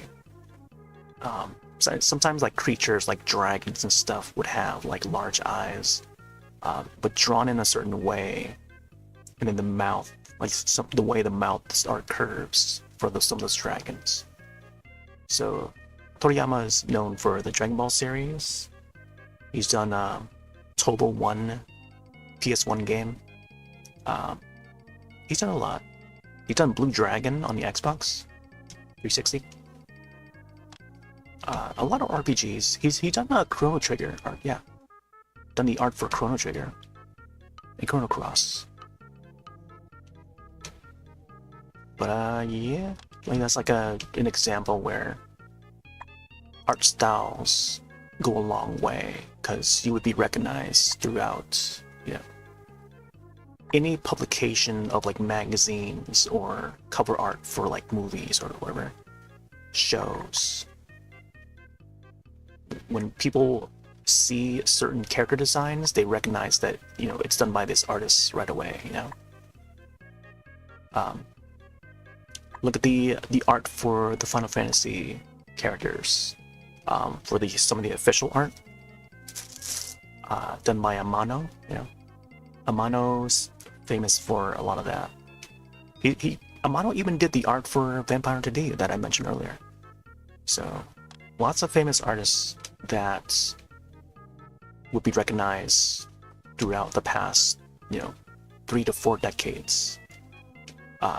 Oh, even Dragon Quest. Dragon Quest, I think that's another Toriyama, right? Yeah, it is Toriyama. We played the demo for 7 Remake not long ago. That's another, you know, Toriyama art. Although I think the remake has, I think it still has that Toriyama style look to it, but it's more in 3D now than 2D.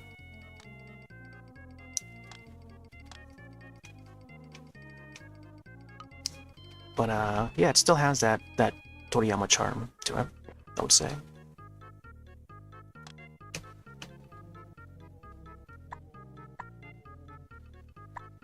I think if you just web search his name, you'll see some examples of how his art looked like.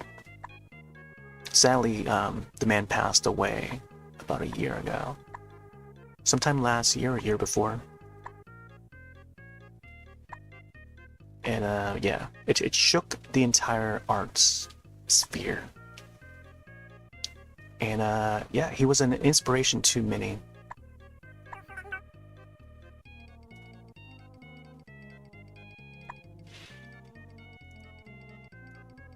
Naruto!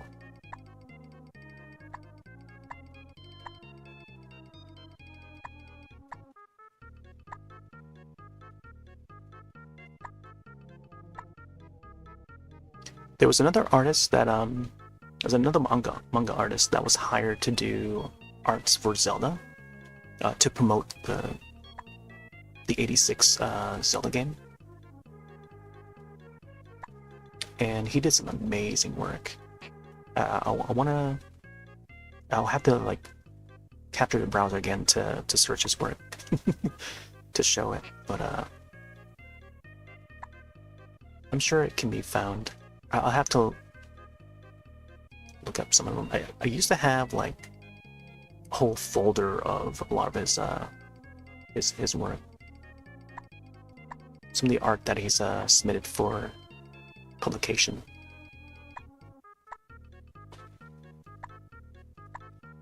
I'm trying to remember his name.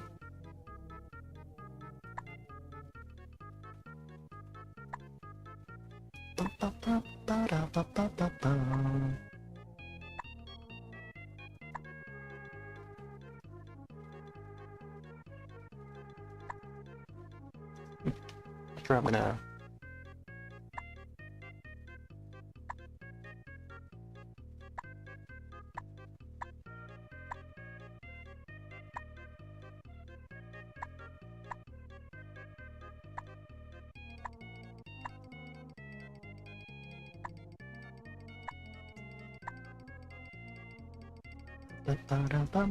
Man, should Link have like a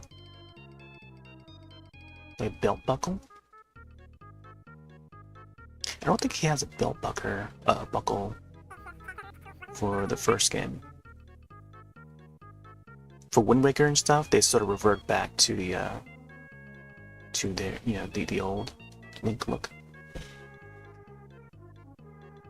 Ganondorf, the character that laughed when you die in Link or Zelda. Oh, you mean Ganondorf? Ganondorf. Ganondorf. I never seen it spelled that way, but yeah, I guess you can say that. Ooh, ooh, ooh, ooh, ooh, ooh, ooh. That evil laugh. It certainly sounds like him.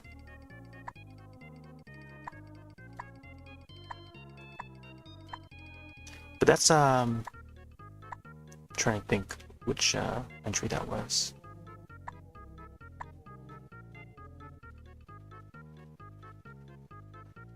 I think you're thinking of Super Mario 64.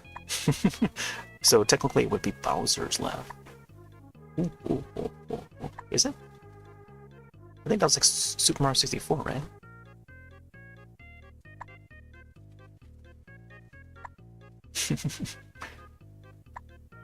and then they would say the words "too bad" on the screen, if I recall. You should find the clip of it. Yeah, link it in Discord or something. Ooh, ooh, ooh, ooh. I think of the Super Mario 64. I don't know. I don't remember there being a Ganondorf laugh.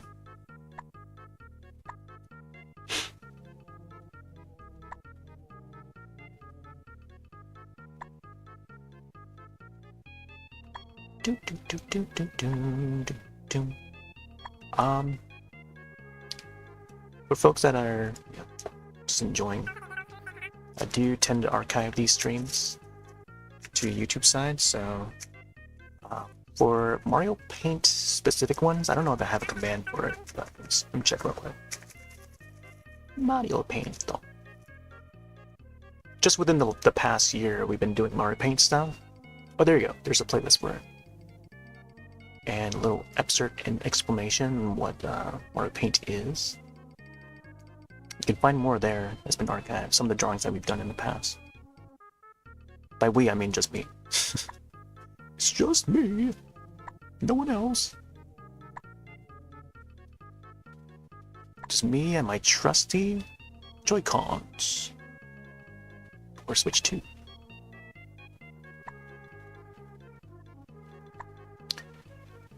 Oh, you don't recall which one? Yeah, I'm pretty sure that's Mario 64 reference. I don't recall like Ganondorf doing a laugh.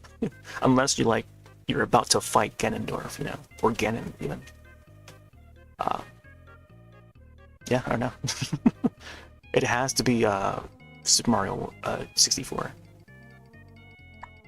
Yeah, and then you see the too bad text on the screen when you run out of you know, the 3 hits when you get hit 3 times.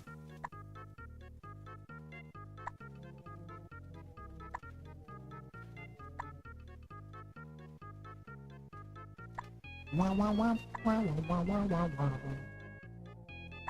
Now I feel like this part here should be like. I'm sometimes a little wary when I have like that one pixel, just like this pixel here. It's hard to point which pixel it is because it's like so small. But if folks out there who have done pixel art, they might know what I mean. You know, that one pixel that you leave behind, because when you do like a paint fill for the majority of the portion of the image, there's just that one pixel that you may forget about, and it's just unfilled, you know. So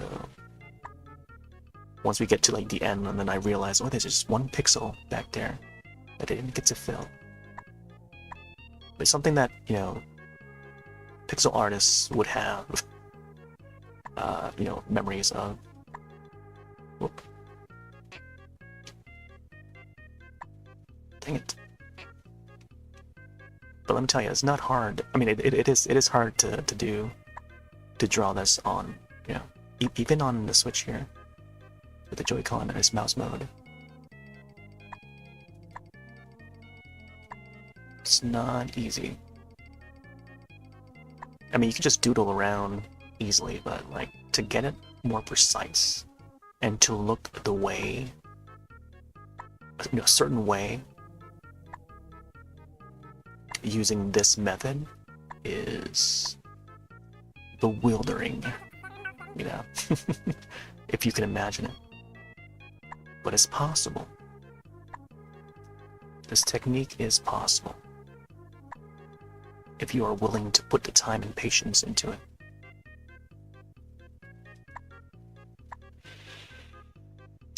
Oh, Return of Ganon? Oh, is that what it is? Yeah, if you can find like a TikTok or something, just link it in chat if you want. Or even the YouTube, if you can find on YouTube, wherever it's located.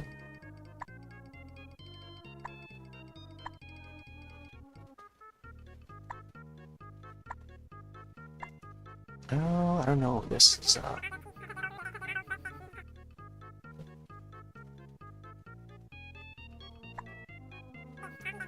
you know, what if I have the shirt or the sleeve out here, just like hanging?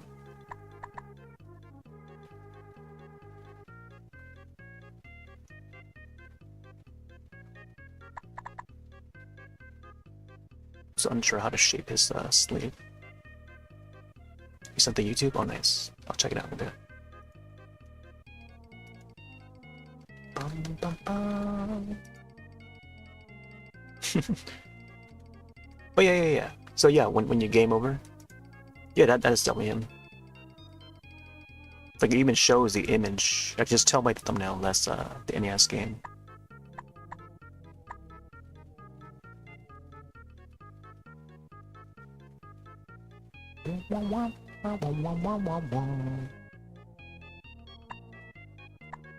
Yeah, that's definitely Ganon.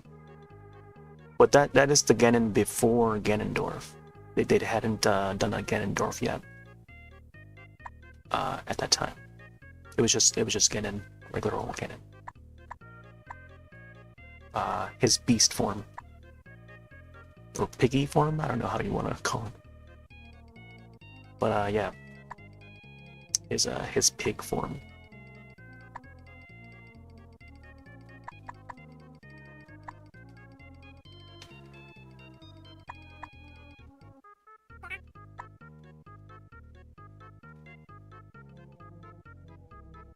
Yeah.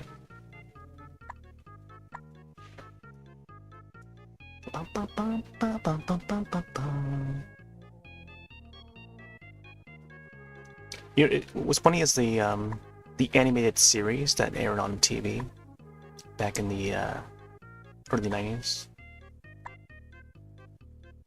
along with you know, Super Mario Super Show, Adventures of Super Mario Brothers and stuff, or Adventures of Super Mario World, I think it's called, and Captain N, late 80s, early 90s. So like throughout 1990, 1991, 1992 and stuff. The Zelda animated series had a funny looking Ganon. Like he would still look evil, but like he's not like as how he's portrayed nowadays, where he's more bigger, you know. He still looked like a wizard. Yeah. They made him look like a wizard in that show. But it's like one of those I don't know why, but the villains are always like laughable, you know? Like how they did like Shredder in the Ninja Turtles animated series, the 87. Like Shredder's always laughable, you know, Krang and stuff. Like the villains are always up to no good, but they're always like, you know, they have a comedic aspect to them. So Ganon was the same way. Him and his minions, you know. I mean, there were moments where, like, they would get Link and Zelda in, like, a tough situation. And it almost seems like they were about to win, you know. But somehow, like, you know, the heroes always come out with a plan. Come up with a plan and win that episode. And then Link tries to get a kiss from Zelda. From the princess. Excuse me, princess. Oh, I should have wrote that in the title. Excuse me, we're about to do some Mario painting.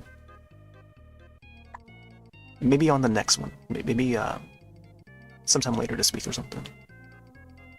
I'll come back to finish this drawing. I'll do excuse me. That's what I should have said when I had my sneeze earlier. Excuse me for sneezing.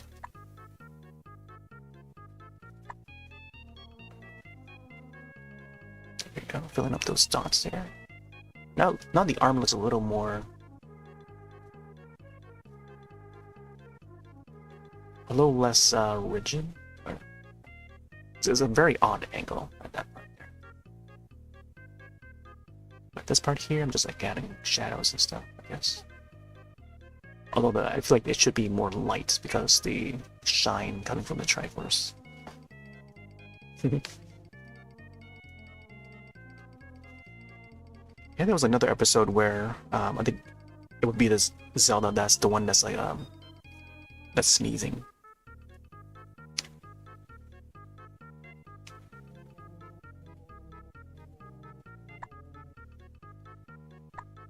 And I think, oh, I forgot who it was, but was it Ganon that's like disguising himself as Princess Zelda?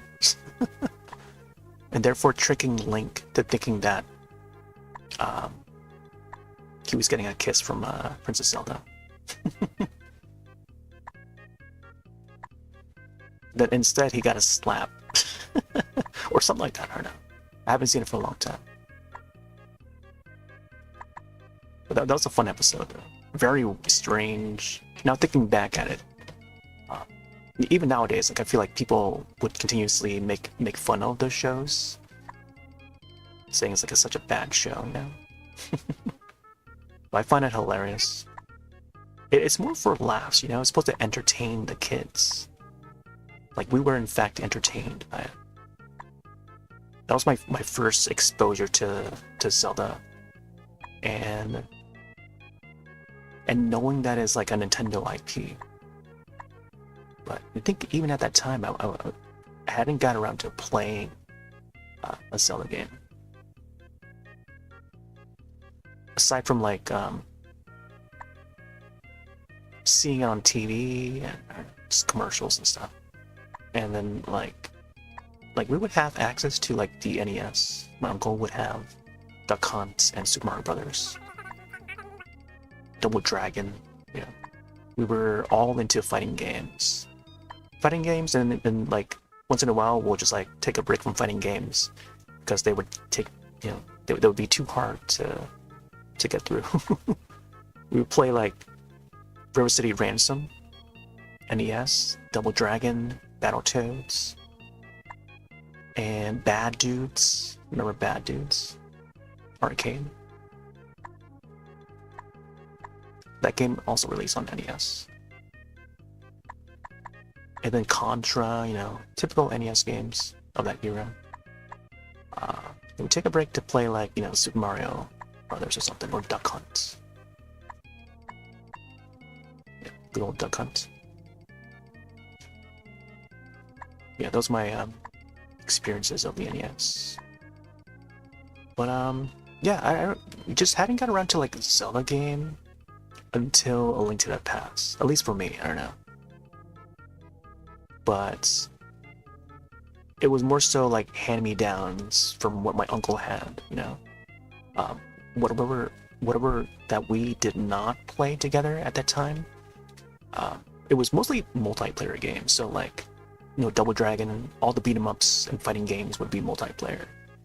It was usually multiplayer games that we play, unless it's like a Mario game, you know. But when it's like, when we're on our off time, when we're not playing multiplayer games, there'll be a solo game. So like Castlevania, I guess Zelda would be one of the titles that's like a solo singular play. Gradius, R-Type on the Super Nintendo, you know. But once in a while, it would be like a single player game of like whatever genre, you know. But yeah, a lot of times it's just like my cousins would come over. They would come over from Rhode Island, and then they would stay for the weekend, and then we'd play like, I don't know, Turtles in Time or something multiplayer related. So Street Fighter or Ninja Turtles. We were a big fan of Ninja Turtles back then. Having seen the show and the movies, yeah, gotta have some turtles in there. Street Fighter, Mortal Kombat, yep. I mean, those were popular back in the day, like Street Fighter 2 and Mortal Kombat, Killer Instinct. But that's like moving more into like the Super Nintendo era. But when it comes to the NES, it's like fighting games. I mean, the early days of fighting games and beat 'em ups. Before there was Street Fighter 2. I guess Street Fighter 2 was on its way. Like, it was popular in the arcades. And then they would make their way to home console. And there would be different iterations of Street Fighter 2. So there would be like Super Street Fighter 2. First there's the World Warrior Street Fighter 2. Then Super. And then Turbo. And then Hyper for the Sega Genesis. And then the new challengers, you know. You get your Cammy, Fei Long, and TJ. TJ, is it TJ?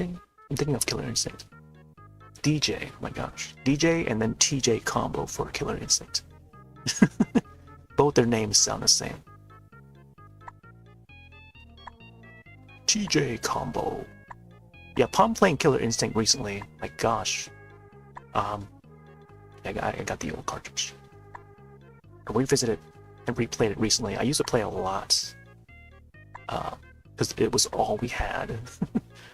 Because I would borrow it from my uncle and stuff.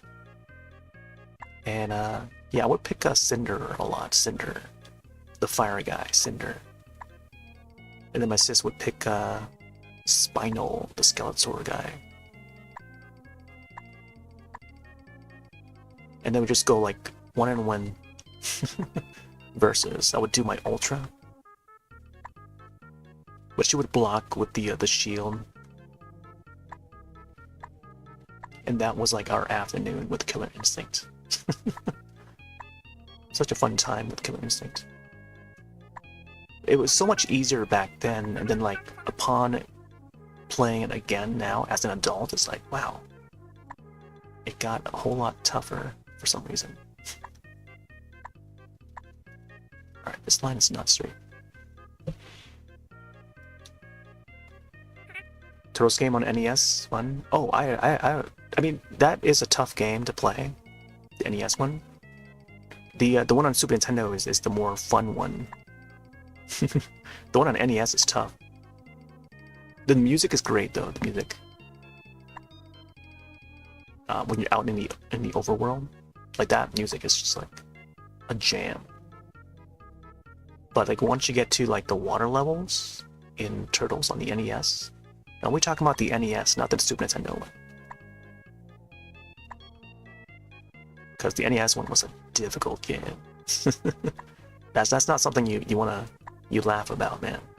That's a seriously difficult game. I mean, you give it a try. From memory, that game was a tough cookie. That's a tough cookie to handle. You gotta play it as Donatello. Try playing it with Raph. You'll have the toughest time. Because keep in mind, that was a Konami game. When it comes to Konami games, you either use the Konami code or you're gonna have a tough time, buddy. But up until like Turtles in Time or Super Nintendo, that's the one we repeatedly play over and over. You know, whenever we have people over and stuff. The water was where it's time. Yep, that's the water one. Yep. The one with the seaweed underwater. Pretty cool mechanic, but man, it's like Donkey Kong Country with the underwater.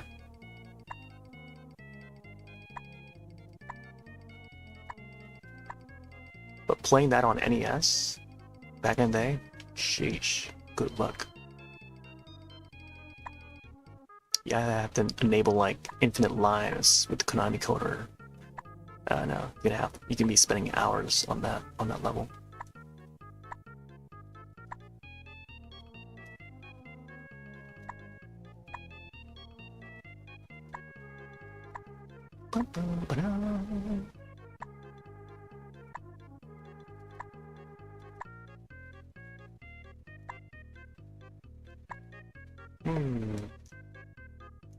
Man, this Triforce is gonna look so crooked. But maybe it's meant to look crooked.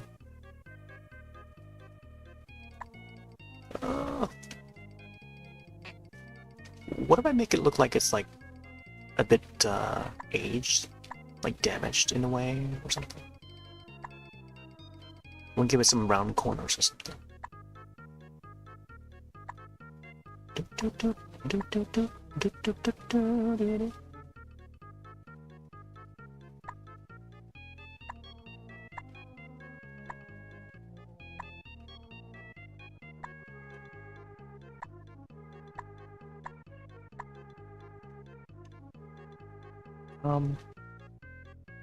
I keep saying it, but I want to maybe replay Shredder's Revenge again. There's been a few other Ninja Turtle games that came out the last few years, shortly after Shredder's Revenge, and I think that tactical one was one that I spent a whole lot of time on during the demo, but there's been more like beat 'em up style genre of Turtles games that came out that I want to broadcast, feature on streaming. But it would be neat to have like, you know, someone to co-op with. So I'm gonna try and get my friend Squee, who I've known for like 3 decades, IRL, to maybe also join on that. We played some Toxic Commando and Peak last night.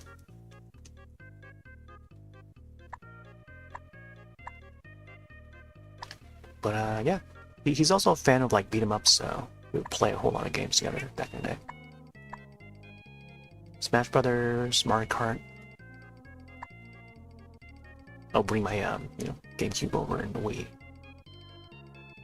We play a whole bunch of like Mario Party and stuff.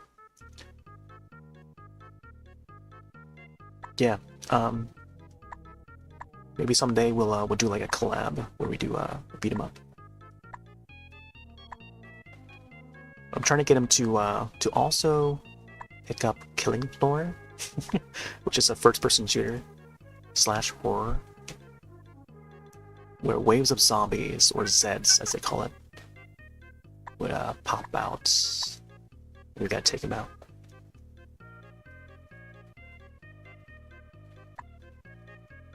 So I'm trying to get him to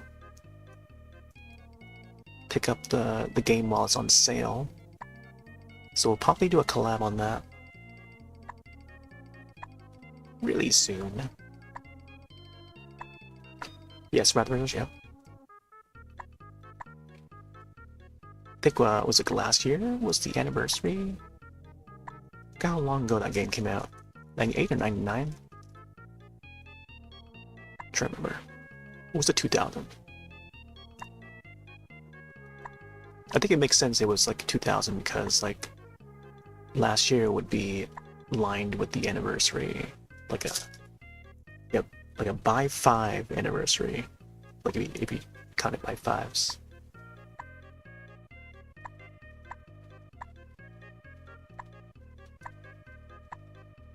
My gosh, my mouse.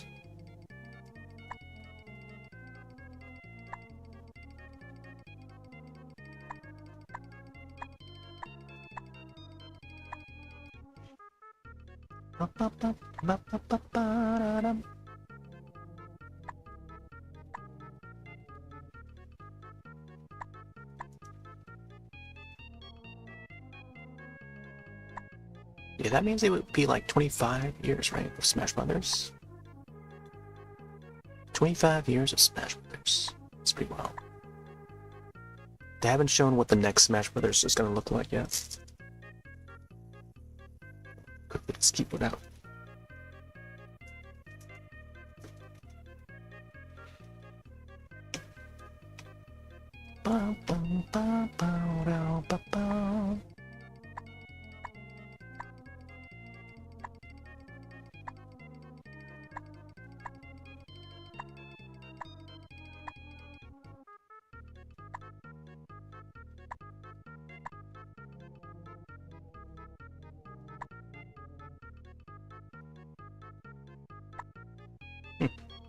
It's a very odd looking Triforce, okay. It's like I'm trying to do like graffiti or something. The 3D-ness of it looks a little odd. I might have to redo that line again. There's also these tools here, but I don't trust these tools. I rarely use these tools here. But let's see.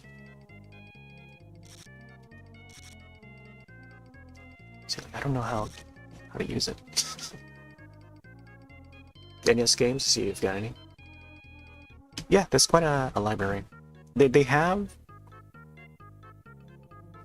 I was thinking to maybe also save state this so I don't lose it. They also have I mean there's the NES app on the Switch. I mean they would also have websites and stuff. Official websites, they can check the list of what's been released so far. Re-release, I should say. gosh, that's scary when you hear that sound. It makes me feel like I've erased everything. Oh man. It's only been like 2.5 hours so far.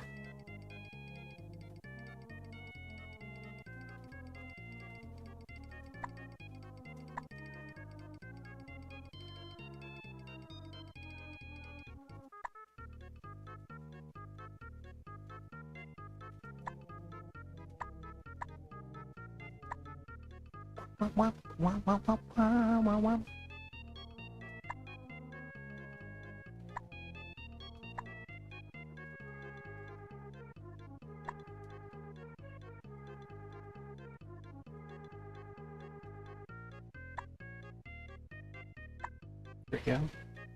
Just gotta straighten it out a little more. I feel like it might need to angle it a little more thicker. Don't want to make it to look like a pyramid or anything, but like, I don't know. In some of the old official artwork, they make it look like it's like a plaque, you know? Like some sort of panel or plaque for a Triforce. Mostly make it look like it's gonna shine too. Like it's gonna shine on this side.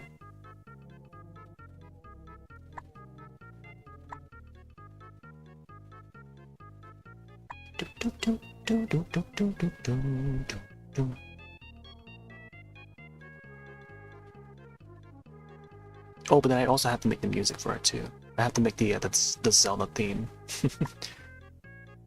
Bum ba da ba ba ba ba ba bum ba da ba. Dun dun da da da da da da. Bum ba da ba ba. I think I'll probably base it off of the NES version. Dragon Warrior. You know that's the North American title for the Dragon Quest, right?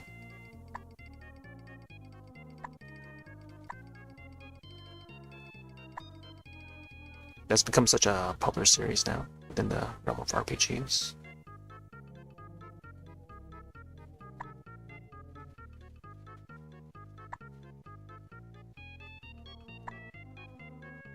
I think if anyone ever wants to get into RPGs or JRPGs, traditional RPGs, they should definitely check out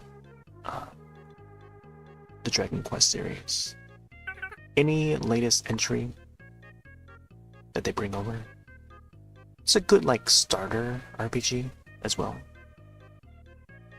That way you get to know like the mechanics of what an RPG is and has to offer.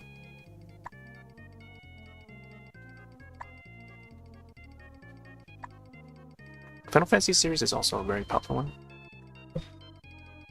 but they tend to change the formula every once in a while, especially for the main series. But for Dragon Quest, especially the new one that's coming out, it's just a remake, but they slim it down in a way where it's like the pacing is pretty well done. But they cut out a bunch of the content that was in the original, apparently, which I hadn't played, but having played the demo of the remake that's coming out, actually I think it's already out. The new remake is already out. So Dragon Quest VII remake, I think it's called. It's just called remake. Which I enjoyed a lot. I really liked the demo. And just the visuals, and I wish more RPGs went that route in making their games look that way. Design-wise, I think they do it pretty well. But Square Enix is a very known publisher and label for that genre, since they now own the company that make the Dragon Quest series. But they teamed up sometime around like 2002, 2003, somewhere around there. Maybe 2001. Yeah, somewhere around there. It's like shortly after Final Fantasy IX. So by the time Final Fantasy X came out, that's when they teamed up with they've already merged with like Enix, I think. Roughly around that time, if I recall correctly. I might be wrong about it.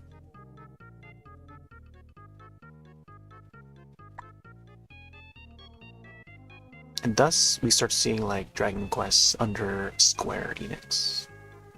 Dragon Quest games.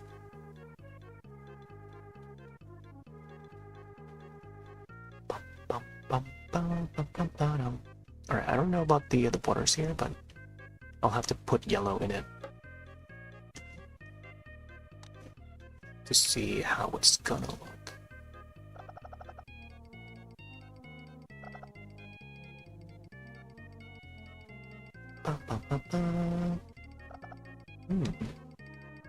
Try white over here. Oh man.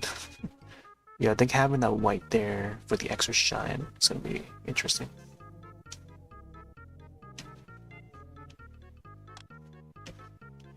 What if I do...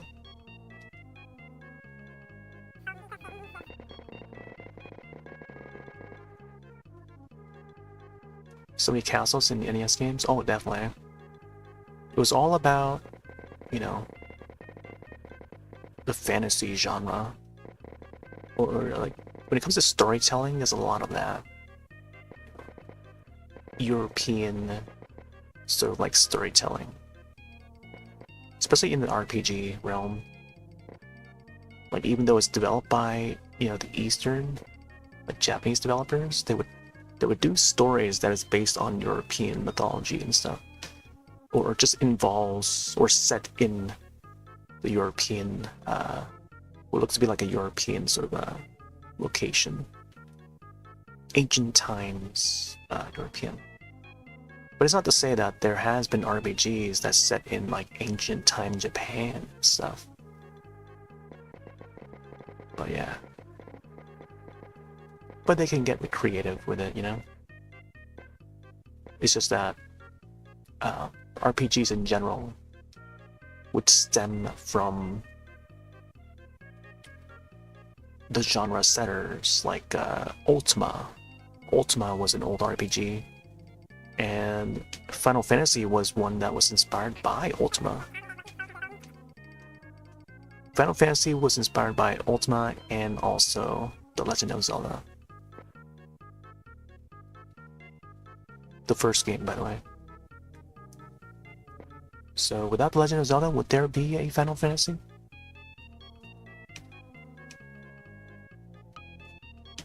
But you can ask Sakaguchi for that. Ask Sakaguchi, one of the creators of the franchise.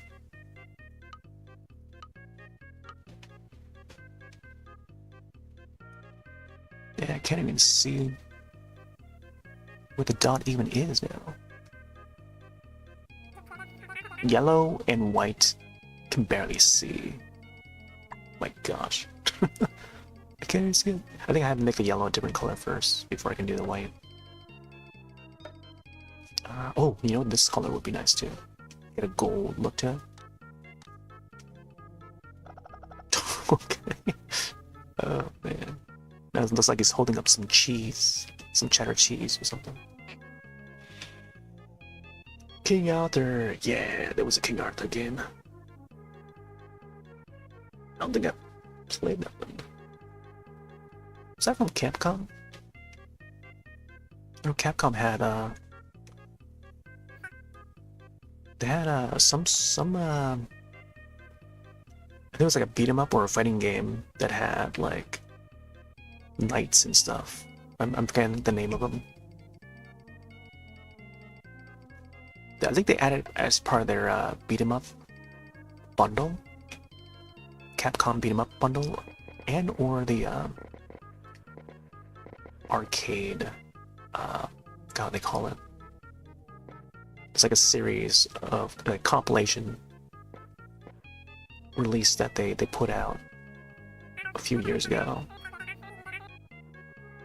like Switch and all the modern systems.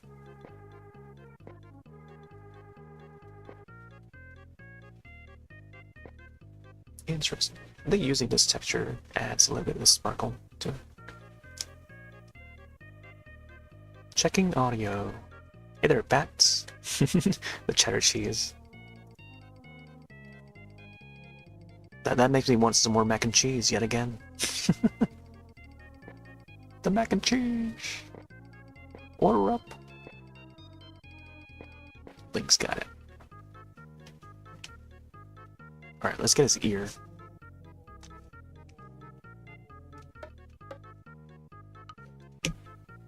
I feel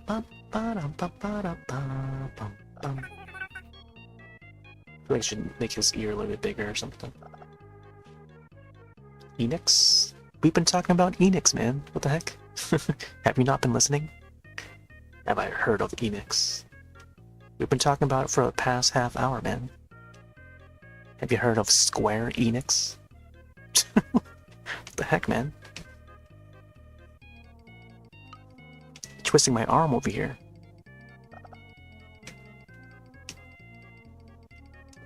No, twisting my arm over here. Come on, man.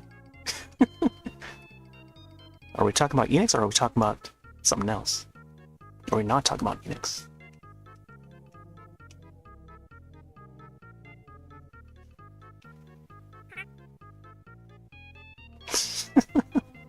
My guy. This guy. No, I'm just kidding. You know what? It would be neat to have the hair part here shine. So like the shine would come from like, or I guess, maybe not necessarily from the Triforce, but like the light source would be over here. So we'll have that sort of like that manga sort of look to it. I know we need. Oh! King Arthur by Enix? Oh, okay. Yeah. I don't think I've played that one though, but... Oh, it'd be pretty neat. So I'm assuming it's like another RPG that they made based on King Arthur.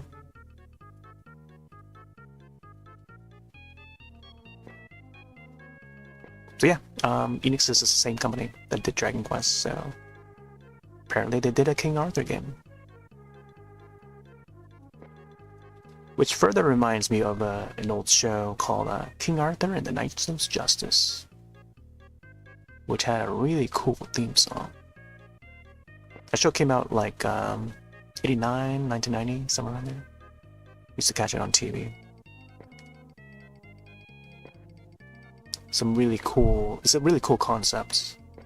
They take like a football team, regular old American small town football team, and they get transported to the medieval times. And they, that football team turns into knights. They become the Knights of Justice. And they take on the evil knights in that realm. And then they get to meet the wizard. What's his name again? Merlin? Yeah, Merlin. Merlin. They meet up with Merlin. That becomes their mentor, pretty much. Such a cool show. I don't hear many people talk about that one. There was actually one person that came into to my stream one night. I forgot their username now. From Pete's Discord or community. Pete Door that I bought. And he asked me, "Oh, do I know of King Arthur and Knights of Justice?" I'm like, "Hell yeah!" Wow. I'm like, "Hell yeah!" I even got it on DVD. It's somewhere behind me. It's either behind me or up upstairs.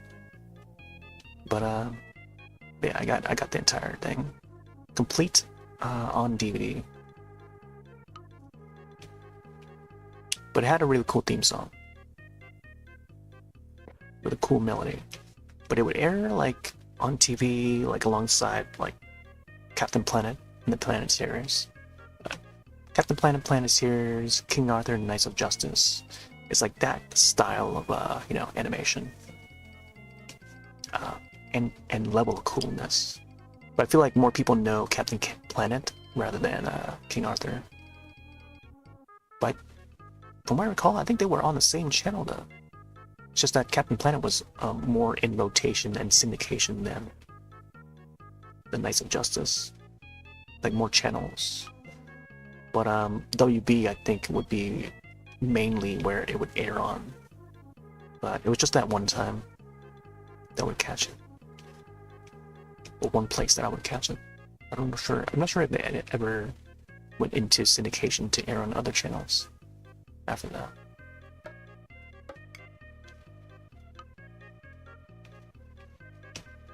Ba-dum, bum, bum, bum, bum, bum. Here to take them down. Wow, wow, wow, wow, wow, wow, wow, wow, wow, wow, wow, wow, wow. Yeah, that was the parts of the theme song.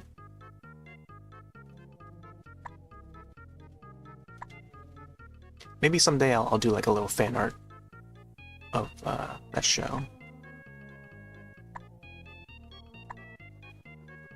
And same thing for Captain Planet because they're doing a live action movie. A live action Captain Planet movie. Can you believe that? This day and age, they're actually making one.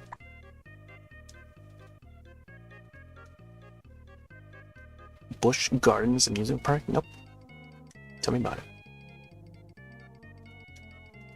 Bum, bum, bum, bum.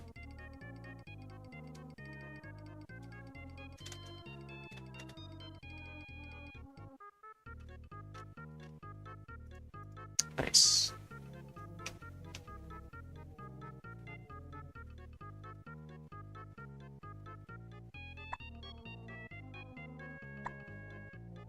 Actually, this color's not bad either. To blend in with the hair.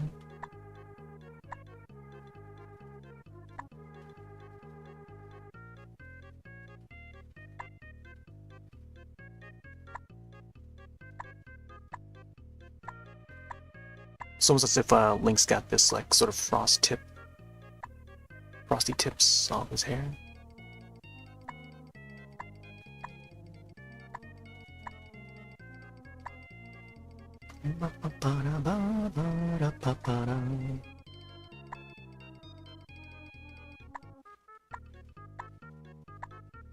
Not sure if this is even the right color.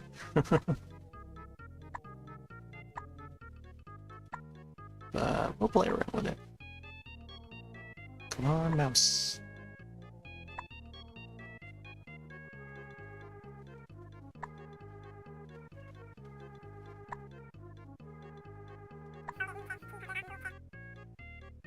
In the 90s, they had a medieval theme. Who's they? Which they we talking about?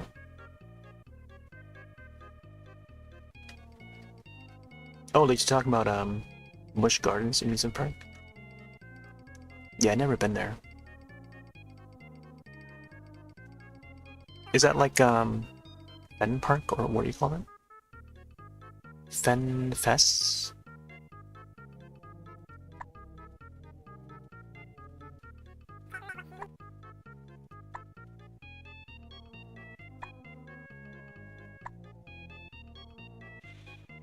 The ride was Merlin. Oh.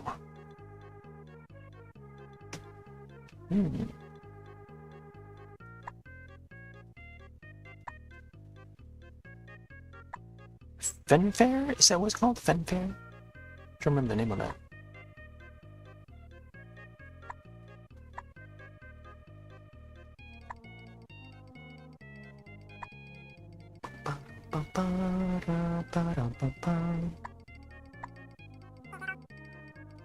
Fenfair? Not fanfare, but let's see, what was that festival? I should type in on the wrong keyboard.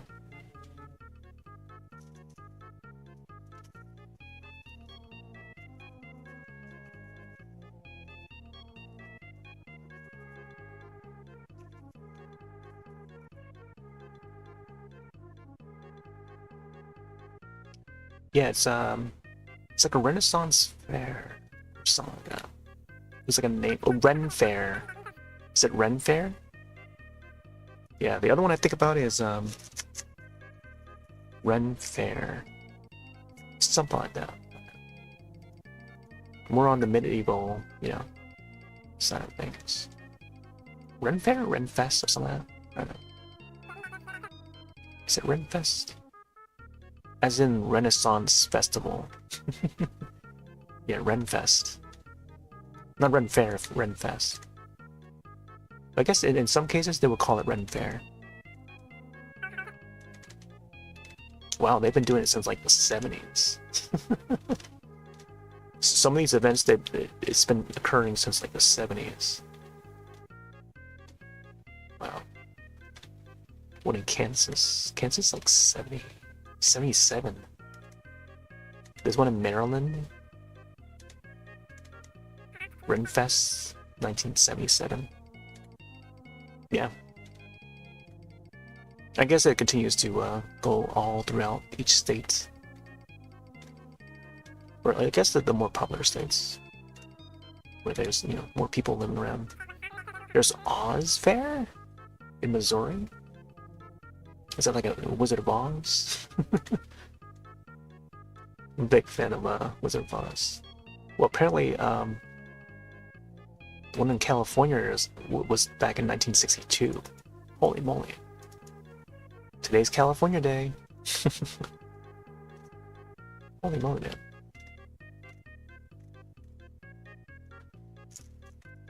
Interesting.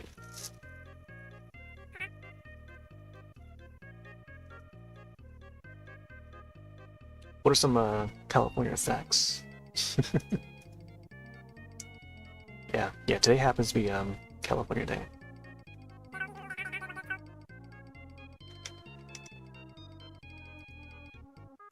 Yeah, I'm a big fan of Wizard of Oz and Alice in Wonderland.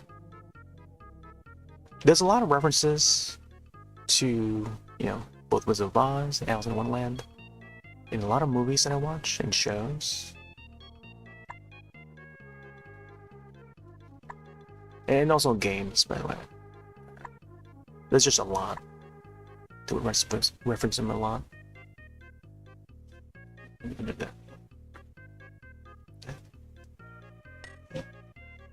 1, 2, 3 stats.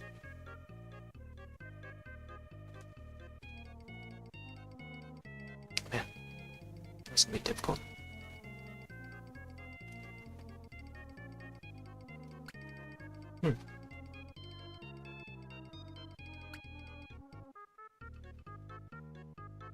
Okay, now let's get this one.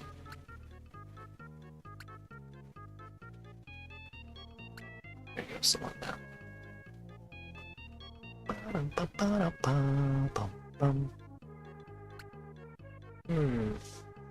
Undo. Oh, you know what? I forgot to adjust the mouse speed. No wonder. I don't know why it felt so. We'll go back.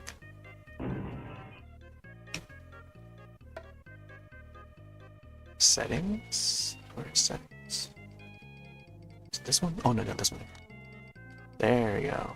Man, we were on turtle mode for like the entire session so far. There you go. Now it's a little faster. Dang it. Dang it, Dale.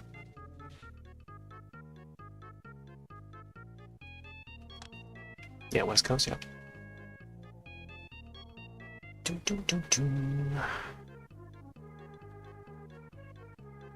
Alright, we gotta add the color thing.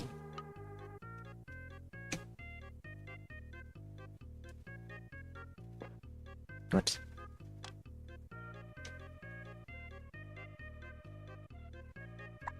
Nope.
Gosh.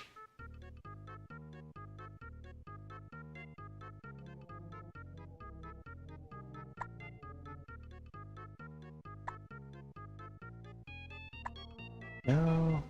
Yeah, I gotta have that pixel in there. Okay, there you go. I'll take that. Hmm. Bum, bum, ba-dum, bum. Okay. I think it's like he's usually wearing brown underneath there. Brown and then like whatever his sleeves are, same color. And then maybe the green is on the rest of the tunic. Alright. And even the colors I'm not being quite sure yet.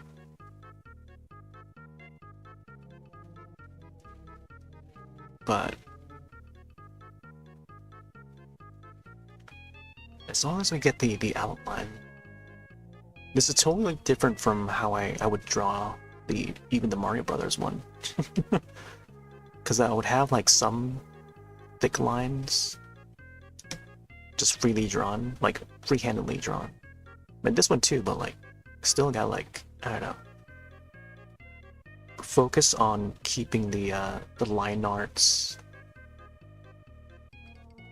a certain thickness or thinness of it. And so I decided to make it like so that's like just 1 pixel apart. No more than 2, yeah, for some parts. But I feel like making the lines thicker for the line art would make it a little easier. By easier I mean it's more, has a more simplistic look. But yeah. It's kind of too far to revert back to it. Once you're this far in, it's like it's kind of tough to revert back and make the decision.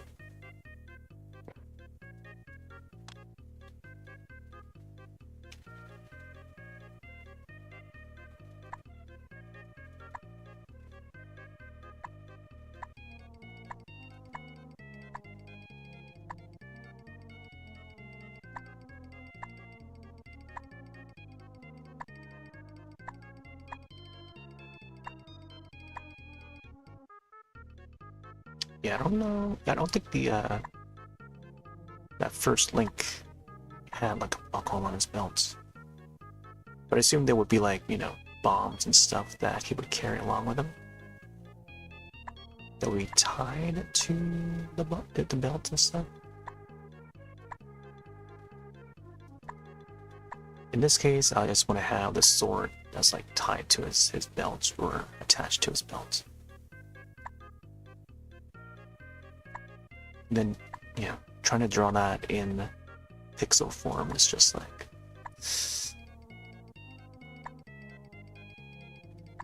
It's not easy. Not easy, I'll tell you.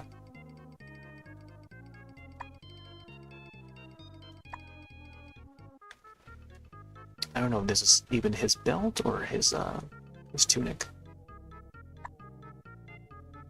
I'll do this.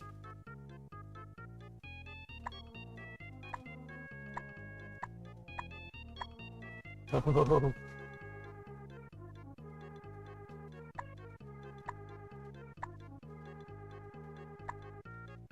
Or you have like another line down there.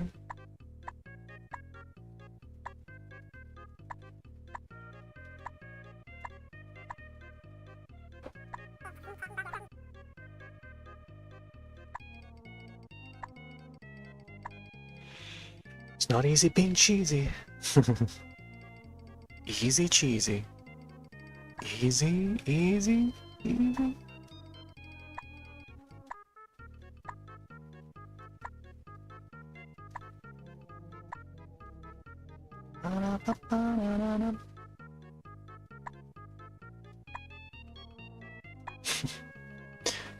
Oh man.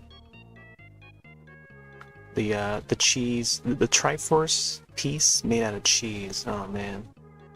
I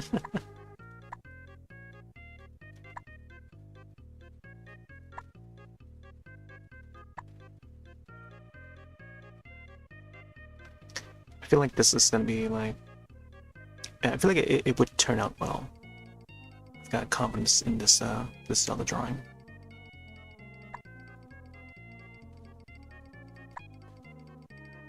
but it would definitely be more than one stream though. Seeing that this is already like, I only got this far, but it's like 2.5 hours already. Let's try to go for maybe another hour. Not sure how much we'll get though, but we'll see.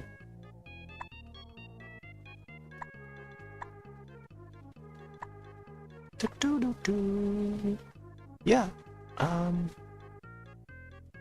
Yeah, I just hope that Nintendo does like another direct sometime soon.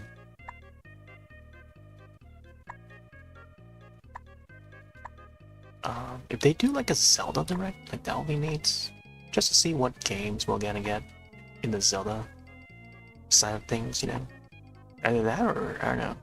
Maybe they'll have like both Zelda and Mario, so it would likely be a main Nintendo Direct, you know?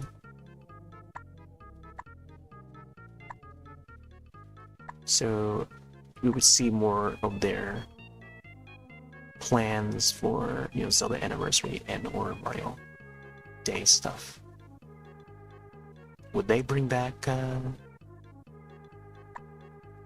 well, I guess the Mario Anniversary is already done. I mean, other than the movie that's coming out. The new movie. Speaking of which, the official Mario's Galaxy movie Twitter account. I guess it's still considered the Mario movie Twitter account.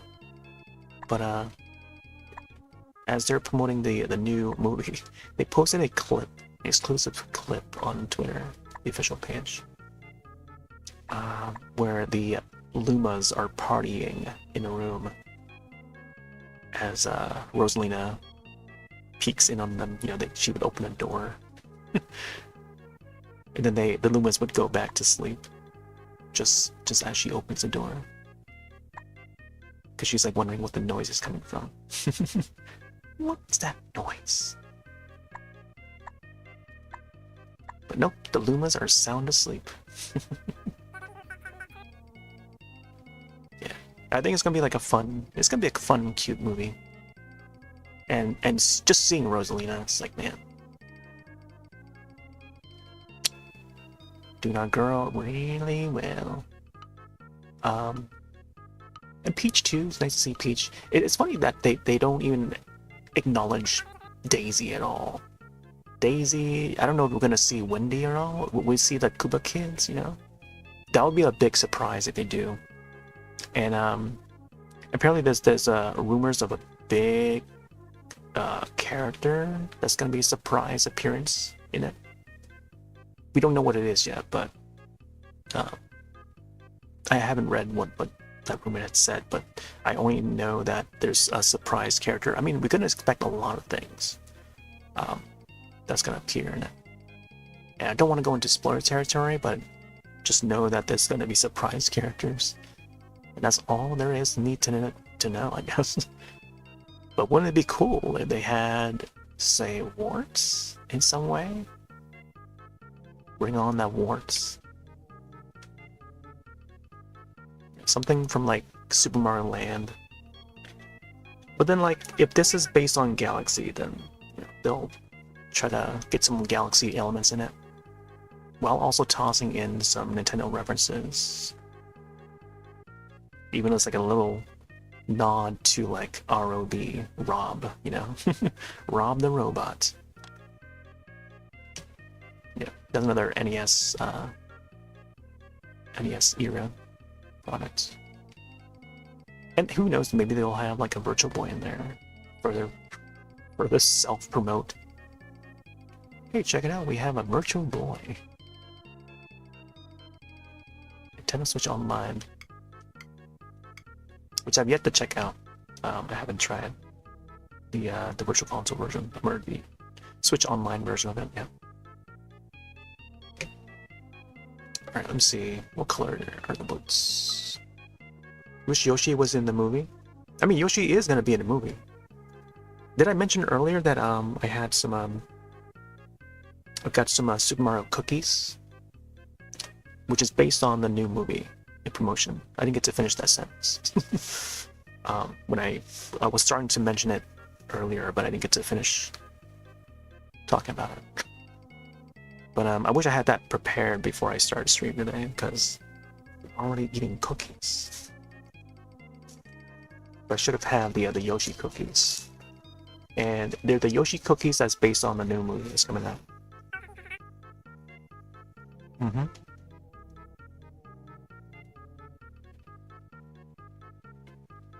Yeah, I was the one that posted about the trailer.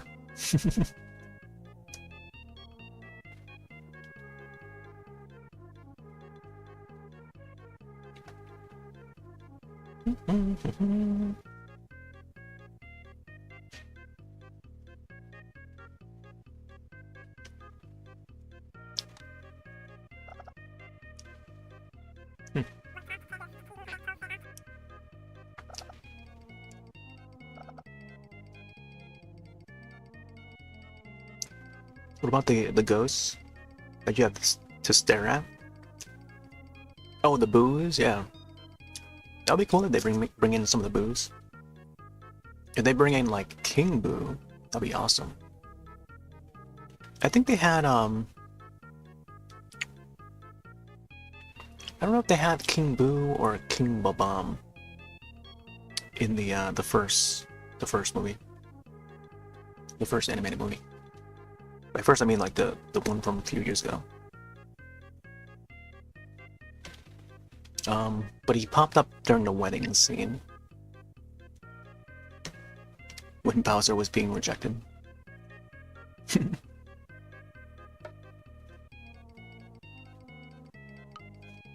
Oh, I don't know about this color here.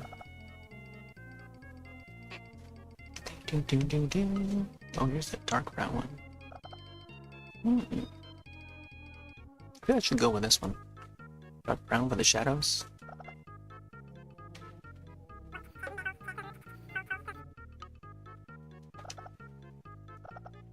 What's the name of the character that throws spikes out of his clouds? Lakitu? Lakitu. I have the hat for him. See? I have to put on my Link hat with a Miaratar up there.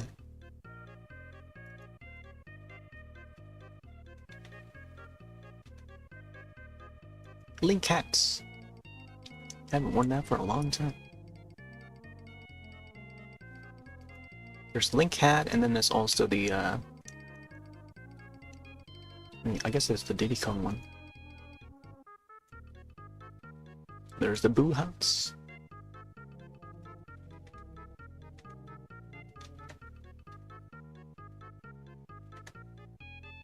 I'm trying to find the Lakitu one, but I don't think I have down here. I thought I did.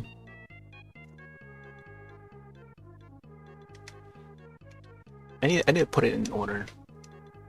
I need to sort some of the hats in order so I can find them easier. Oh, here we go. I found it. There we go. Lakitu. Alright. We're about 3 hours in, and ads are about to start. So I shall be RB.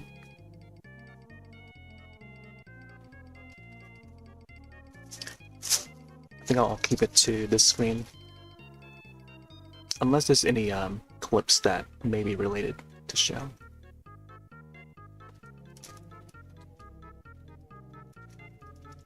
Alright, let's right back.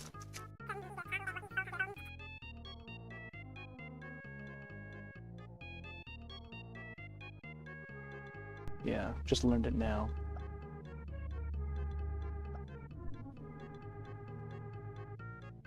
Okay, I think we're good. How are you supposed to save this one?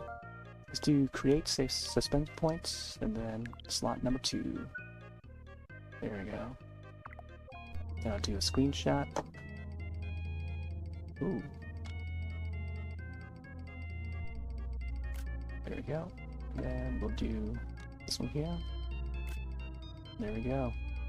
I don't know if there's a way to zoom this out even more. Other than this way. Oh, there we go. Man, Can I use my mouse to do like this? This would be a great way to zoom in. I think we still can. I'm not sure. Anyways, there's our drawing. Diddy Kong Racing based on the DS version of Diddy Kong Racing.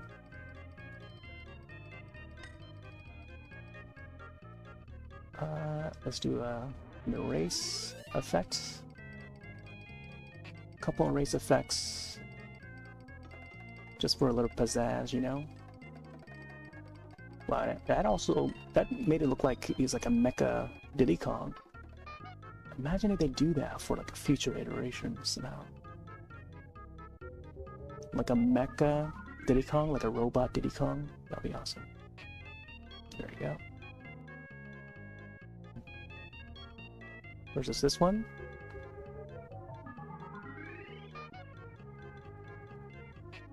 And then maybe the pixelized one. And then, I don't know. Let's try this one here. The rainy one.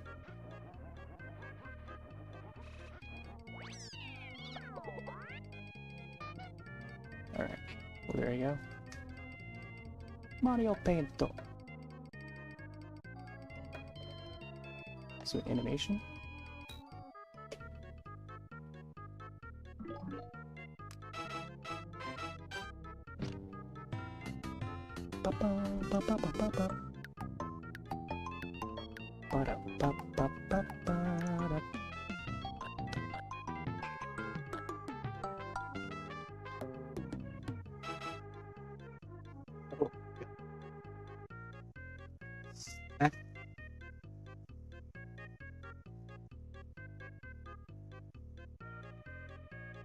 Yeah, those were some of the clips from past sessions of Mario Paints.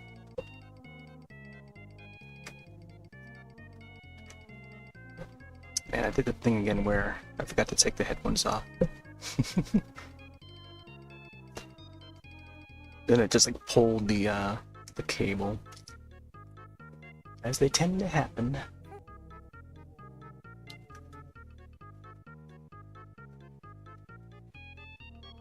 All right. We'll see what happens in the next half hour, or we'll see how far we get in the next half hour. Nintendo is too expensive these days. You need money for more shoes. Likewise, Josh. It goes for everybody. I feel like the $70 price is just, oh man, I don't know. I mean, it's not just Nintendo; it's like every other publisher with how they price their games. I want to get that new Monster Hunter Stories 3, which comes out I think next month.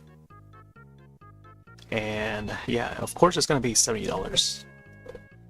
I think I don't know. I think it's a title that's gonna be worth getting. But I know Capcom games always go on sale to as low as like $10. So I don't know. I'd rather wait for a sale. I think I'll play the old games, catch up on the old games, and then make my way towards the third game. But I don't know, we'll see. Can't justify $70 for Mario Tennis. Yeah, I feel that. Like, we could easily just, like, even comparison to like the old tennis, like Mario Tennis Aces on the current Switch, it's already a fun enough game. I don't know if that game even has online, but like I enjoyed the adventure mode, the adventure/story mode in that. And it was still done by the same team, Camelot. So, and even at launch, that game was not $70. It was like $60 at most, I think. But holy moly, I don't know why they have to increase the prices for the software. And even the digital, like why even raise it for the digital? They should price it in a way where it's like the digital costs less, and then the physical will cost a lot more, you know? Hey there, Loopy. Loopy over here. Welcome. I'm getting you a shot real quick. Loopy also does some Mario Paint arts. I'm typing on the wrong keyboard again.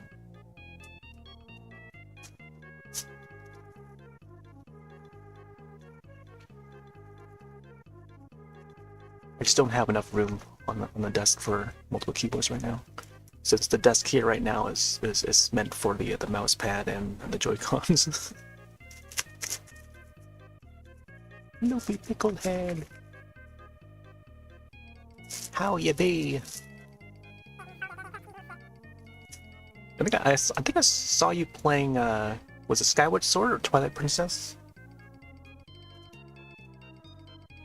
It was like a while back, I think. Yeah, I wanted to hop on some more Mario Paint to do some Zelda art, so here we are. Trying to figure out the colors and stuff. It's just that with you know the whole Switch Online thing, you only have up to like 4 slots. So yeah, it's just the 1, 2, 3, 4. Yeah. So now I have to make a decision to save it on one of these slots. So yeah, I might have to save it over the first one here, the Mario Brothers one. Either that or maybe save it over this one here. I think I accidentally saved it over that slot 1. I forgot what I had for slot 1. I think it was the tiger one. But I kind of want to keep this still so I can actually display, you know, some of the 40th anniversary things that I drew. But slowly but surely, some of these are gonna disappear. One time or another, I feel. Like each time I do a Mario art is like, or Mario Paint art, it's like, man, we don't have enough save slots to do this, to do more of these. and you know, each time that I got to demonstrate doing the save slot thing, I'm afraid to click on the wrong button, because it's happened before. It's happened like a few times before, live too, where I save over the past drawing. It's like, dang. Oh yeah, with Twilight Princess. Yeah, I definitely need to replay that one. I've been wanting to replay like each of those Zelda games for a long while. Just never got around to booting them back up. But 2006, 2007 launch title for the Wii. That was the one and only time I got to play that game, Twilight Princess. And same thing for Skyward Sword. Is like 2011 onwards to 2012, and that's it. On to the next game. On to Monster Hunter or whatever else I was playing. Do you have any way to export them? It's just the save function, and then I guess streaming it would be another way to like sort of archive it. Just saving the screenshots, and that's about it. Speaking of which, I need a screenshot right now. But yeah. So I don't know if you're aware. I've been meaning to tell you about this other method, because I thought you'd be interested in this sort of thing. But are you familiar with what's the company name? I think it's called Are you familiar with Analog? Is it? I think it's a different company, but not Analog. I'll have to look this up real quick. Or are you familiar with the GB operator? Let me see who made it. I gotta use the other keyboard again. GB operator.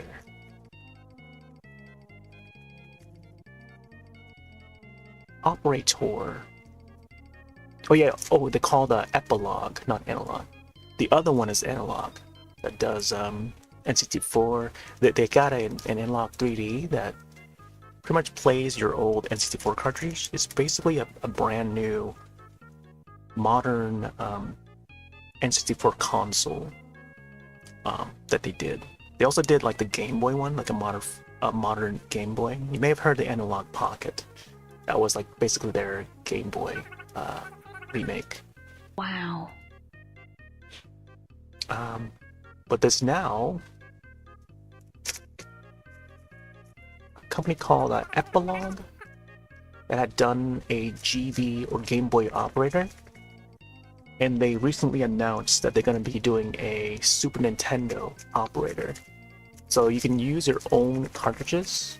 You already, your old cartridges and controllers, plug it into this essentially like a dumping, like a ROM dump. You can dump your ROMs onto your PC and transfer your saves back and forth. So you can do all of that. You manage all your saves, both on a PC and back to the cartridge, in and out. So I think you might be, it might be up your alley to maybe get one of these. It's not out yet, but I think it's on the way. Let me see if I can find it. I made a post about it on Discord.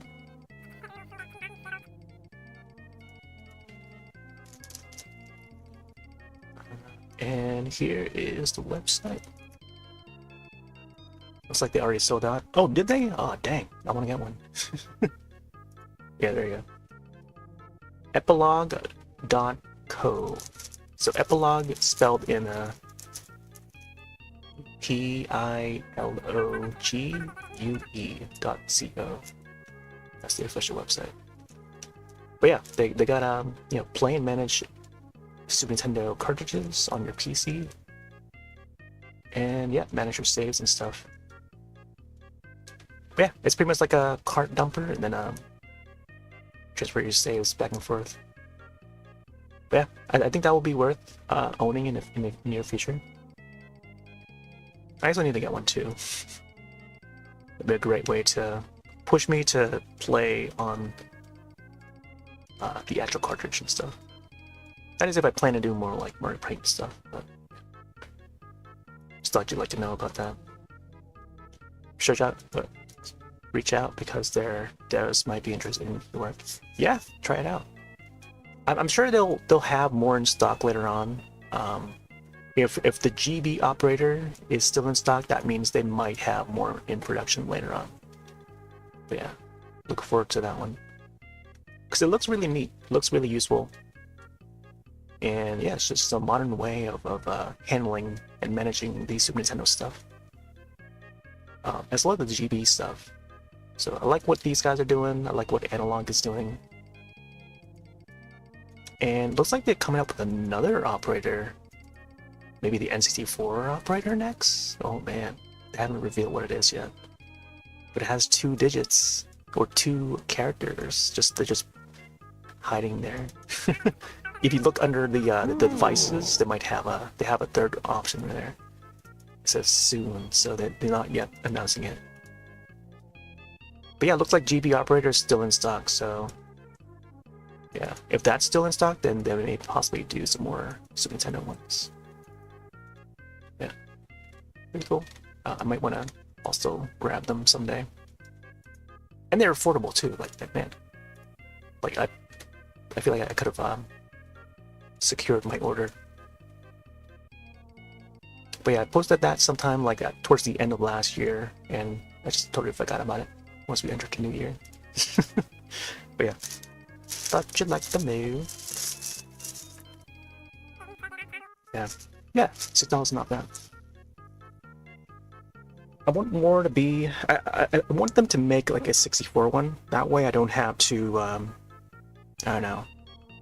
I see like the analog 3D is a bit more expensive with the way they handle the pricing and stuff, and they keep on coming up with like more colors for that system.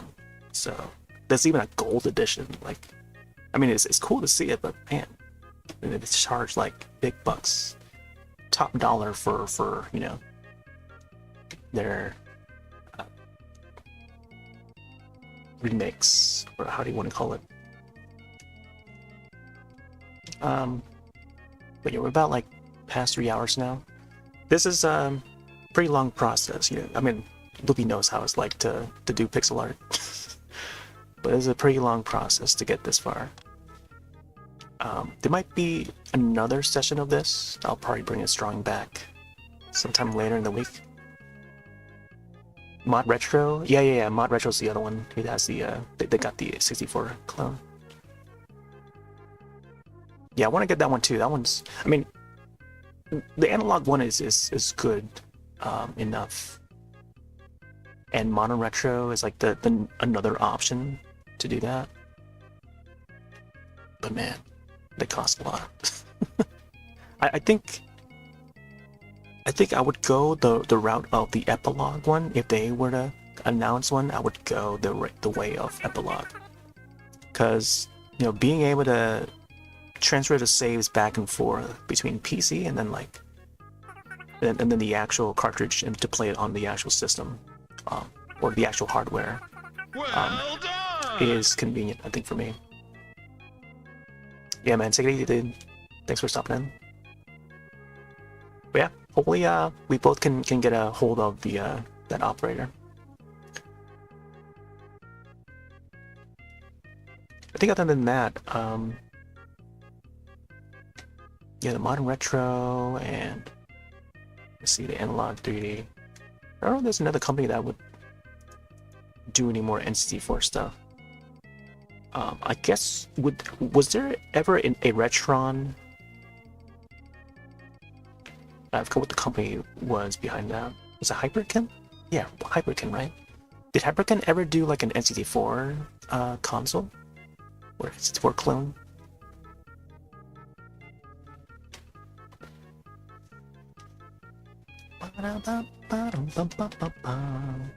So I feel like they would have a chance at tapping onto that market.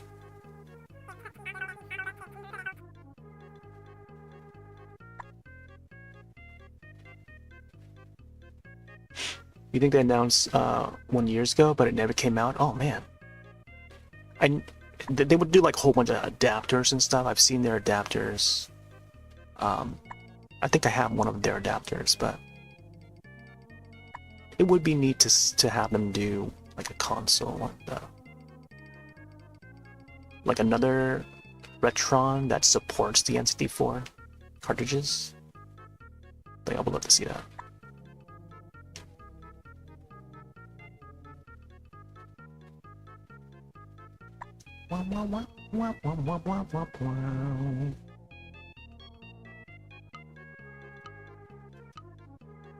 Oh, didn't realize I have a red one there.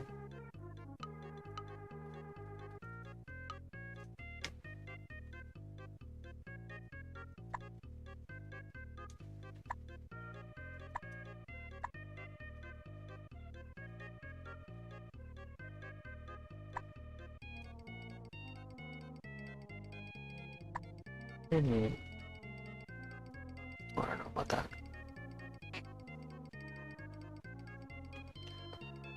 Man, I gotta figure out what I want to do for the background. Maybe blue sky, green grass, and just have the fairy in the back. I gotta see what colors meshes well with this link here.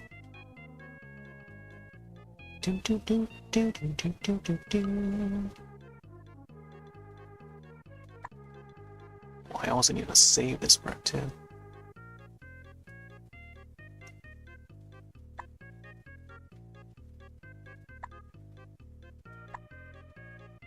But yeah, back to that Mario Sports. The new tennis game seems fun, but oh man, I don't know about the $70, man. That price just needs to go down. They need to bring down the price to like back to 50 or 60.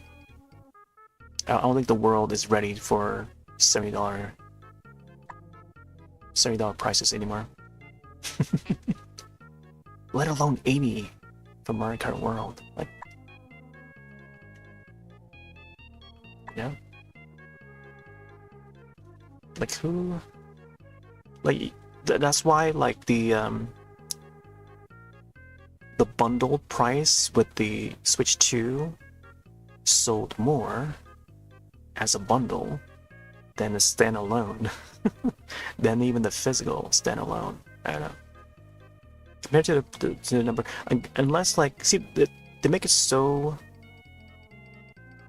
weird in a way where like, oh yeah, customers have to choose. It's kind of like the Wii U launch again, where personally I would have chosen the white colored one.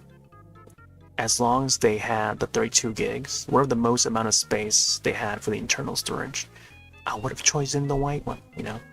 But they didn't have the white one ready for us. I think they did, but they have it 16 gig at launch.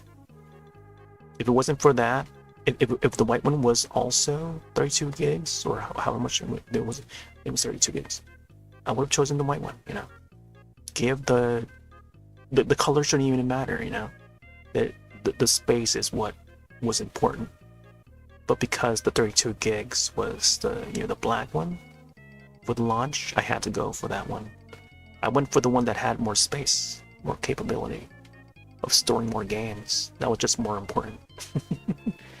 But that was a way for Nintendo to know what customers really needed, and that is more space. So you kind of voting with your, you know, your money with that decision. But yeah, I feel like it's the same with this this current generation. Is like whether or not they go physical or digital. It's convenient to have it digital, but like, you know, the whole, you know, versus digital versus physical and stuff. It's nice to have it physical, but the price is what breaks the deal, you know? It's the deal breaker. And in the end, it's the price of, you know, whichever version of the game. It's not because I want it digital. I don't care what you know, I would prefer the physical, but not at that price. In the end, it's the price that matters, and not worth it for 80. Some people would want the physical more, so for them, like, you know, they prefer the physical. Doesn't matter how much it costs, they'll still go for the physical. For me, price really, it's the, you know, the deal breaker for me. So I have to go for the bundled one. And then I guess there would be like they were testing out the market again when they slashed. I mean, it would be a lower price for the same bundle with the digital one. You know, the same, you know, Mario Kart World with Switch 2 this past holiday. So for like Walmart's, majority of the top retailers like Best Buy and Walmart and stuff, I think mostly Walmart that I read or saw, where they had the price down by 50, you know? So you're getting a great deal, essentially getting Mario Kart with the system for free, you know? For free with the system, after paying for the system. Because the system would be $500, and then Mario Kart would be, you know, it would be $50 off. Yeah, it's pretty much. So it's like, man, you're getting a good deal with that. Like if I had waited like 6 months, because the system came out in June. If I waited 6 months, I would have saved like $50 or something like that, you know, for the digital. The same bundle that I had back in June. Could have saved $50, you know. That $50 could have gone towards like Donkey Kong Bonanza or something, you know. I would have loved to get Bonanza. But for some reason, I still don't have it, because $70 is a lot. You know, that could go towards a second game, and you just don't. They don't price the game well, then can't get it at launch. Just can't.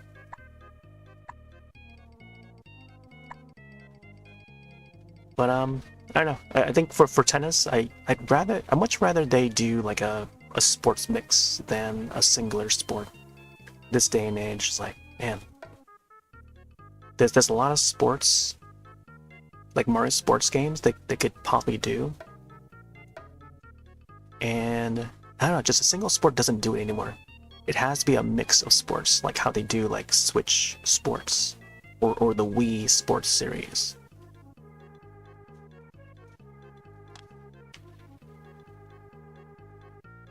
Like that, Like, I would love to see another sports mix with online, because it's something that they haven't done, I don't think. Well, maybe they did. I think they did have online for Switch Sports. I hadn't played it online. 3 Hoops, that's the basketball one. And then, yeah, Square Enix knocked it out of the park. All puns intended. With a sports mix. And I feel like they need to make another one, you know? Maybe have Camelot do it. Can Camelot make a sports mix? A sports mix 2? Or sports mix Switch 2? I don't know. We're on that number 2 on the Switch too. Maybe it's the era for sequels or something.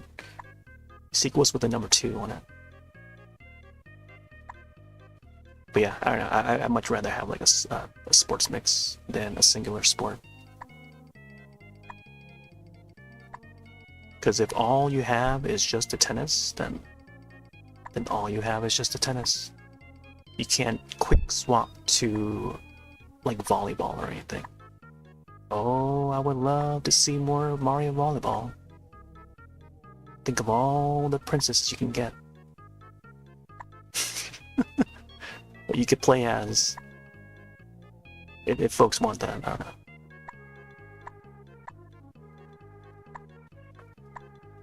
I mean, I really enjoyed Tennis Aces, but I don't know.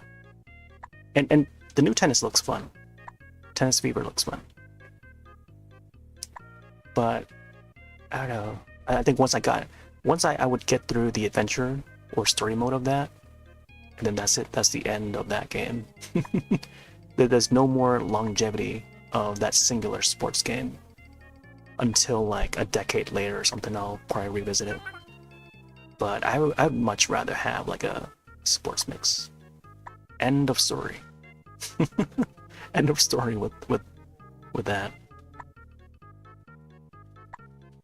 But yeah, I don't know. I don't know. I don't know when I'll ever get to play that. I'm sure like probably one of my local friends have picked it up already. But I don't know, maybe I'll get a chance to play it at a friend's house or something.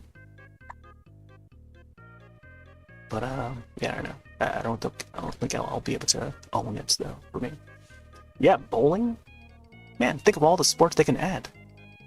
Bowling? Like just bring out Switch Sports and use that as an example.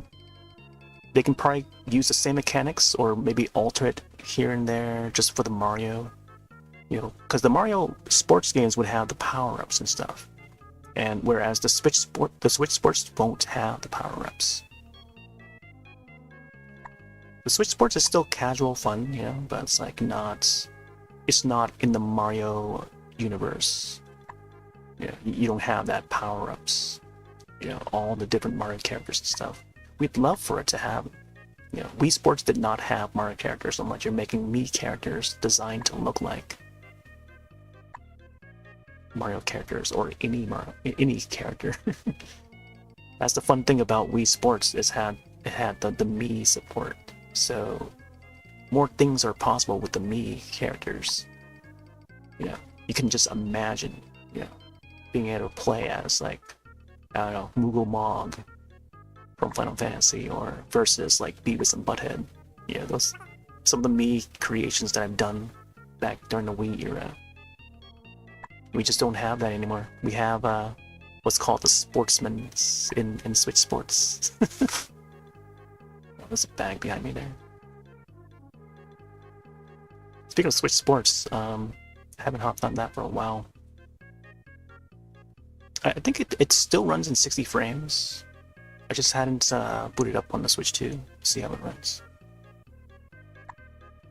That game is still fun, but it's like there's not many people on it.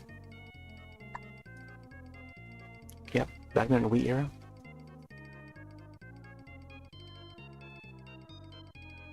But yeah, I don't know. If they can rile up either Square Enix or Camelot to make a new sports mix, That'd be awesome. I'd hop on board. But I'm not paying $70 worth. That's the bottom line. I'm not paying $70 worth. My gosh. My gosh. I don't know. Unless they like, I don't know, jam-packed with like different sports, you know? Make it, design that game and add all the things they can to make it so that's worth the 70 bucks, man. One sport is just not enough. You gotta have more sports in there. More sports and all the characters, you know? Having Luma as a playable character in that new tennis is just, wow. Like, that's the one thing that once, like, I would want to hop on there to play and unlock all the characters. I know it's fun. I know that game is fun. But, I don't know. Content-wise, would it be worth it? I'm giving Link this, like, these toony-looking hands here. Toony-looking, fingers.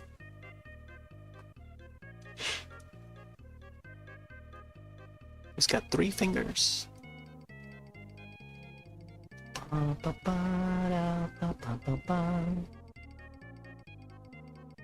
Alright.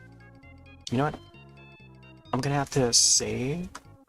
Not gonna end yet, but I'll have to do a save slots.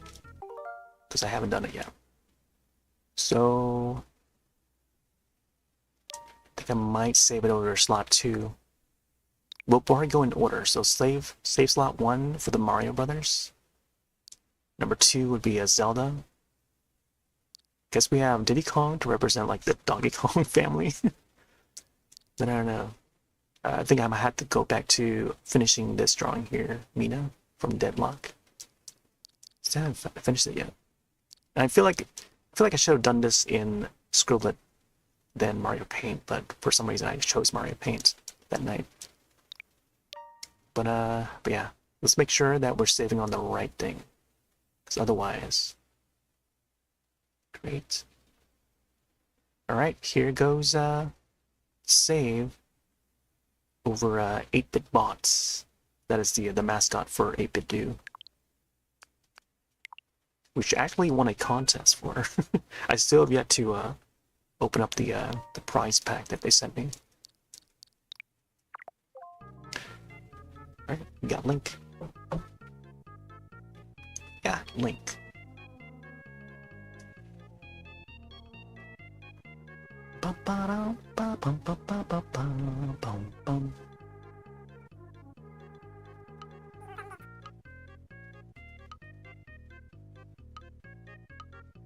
I can import.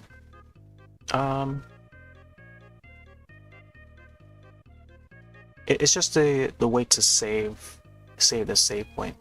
So this whatever I currently have right now on stream, I can come back to it another day. That just makes it so that I can shut off the system, you know, and then boot it back up and then resort to that save point. Because when you boot up the game, everything becomes you reach to a clean slate. The canvas would be clean, just as how I started up today's stream.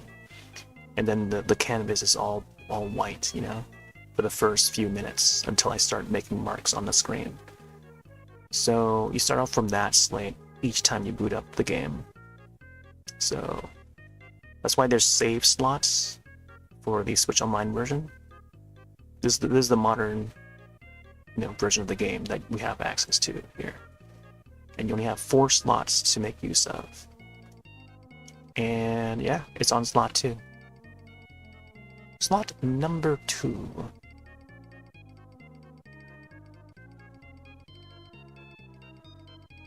So yeah, just managing, just more on managing side of things.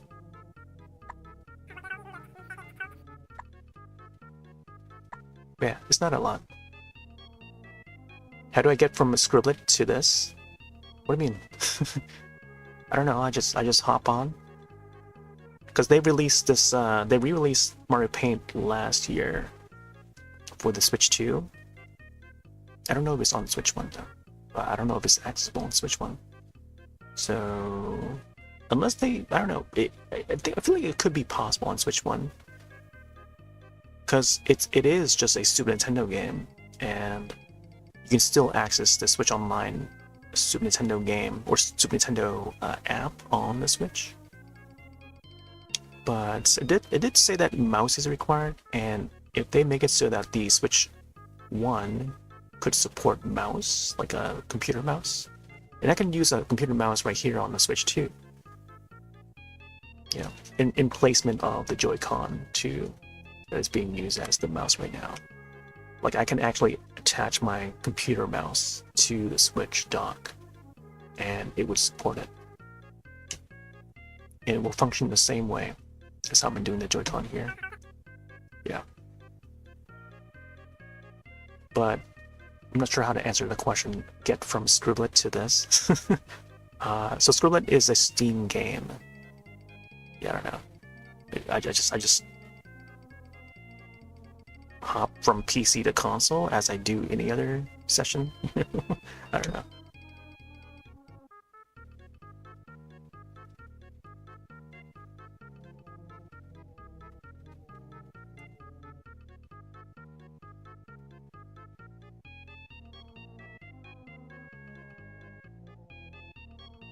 Let me see if I can get this. Thin the lines for the mouth a bit.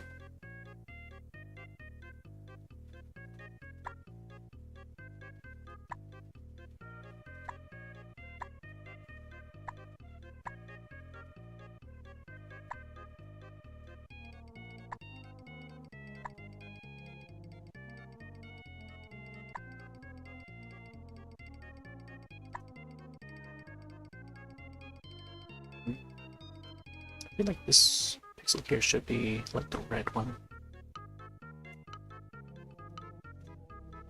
Good thing I have it already drawn out as a pattern.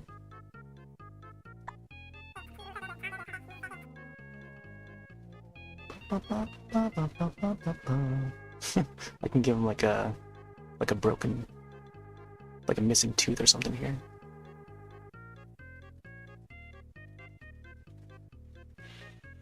So you can get a drawing from here to Scribblet. Oh no, no siree. That is not. The thing is, like, so I can redraw it. That would be the way to do it. I can redraw a drawing. Vice versa, I can redraw this drawing on Scribblet. But they're both different tools, you know what I mean? It is kind of. I mean, hopefully it's understandable. I don't know how else to explain it. They're two different apps, and Mario Paint was made in 1992 on the Super Nintendo. Can you imagine that? Versus a modern app that's made only for PC, as similar to MS Paint. Possibly even worse than MS Paint, if you can imagine it. If one could imagine. But yeah, I would have to redraw it if I were to transfer it. Like, there's no correlation between the two. You cannot. Is that why you asked about the import thing? Whether or not you can import an image to some of the applications? So, like, import an image to like Scribblet. Or input an image to Mario Paint. Mario Paint does not support that sort of thing. It has to be drawn within the app and then saved within the app itself. So I have to be careful when I do this and show it, because I don't want to press on the wrong thing. But there is a save. You click on this robot here.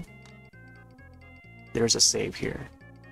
And this is just to save a single animation, a single piece of artwork, or basically the entire project onto the cartridge. And the cartridge itself only has like a little bit of memory. and I'm referring to the actual cartridge when this was originally released back in 1992 on the Super Nintendo. There's like a memory chip that's on the cartridge itself, very small, doesn't support a lot. So the entire project that you ever draw within the app itself can be saved on the cartridge, and then that way you can shut off your system, and then upon loading it back up, it will be a blank canvas again. And therefore, that's when you want to come to this menu and press the load to load up that old project again from that memory cartridge, the built-in memory on that cartridge. And another issue that you may come across, that is, if you have that cartridge sitting around for like over a decade without having to boot it up, you might actually lose that old project on that cartridge, because due to like static electricity that could interfere with the cartridge itself. This old piece of technology, cartridges. It's not a disc, it's not an optical disc.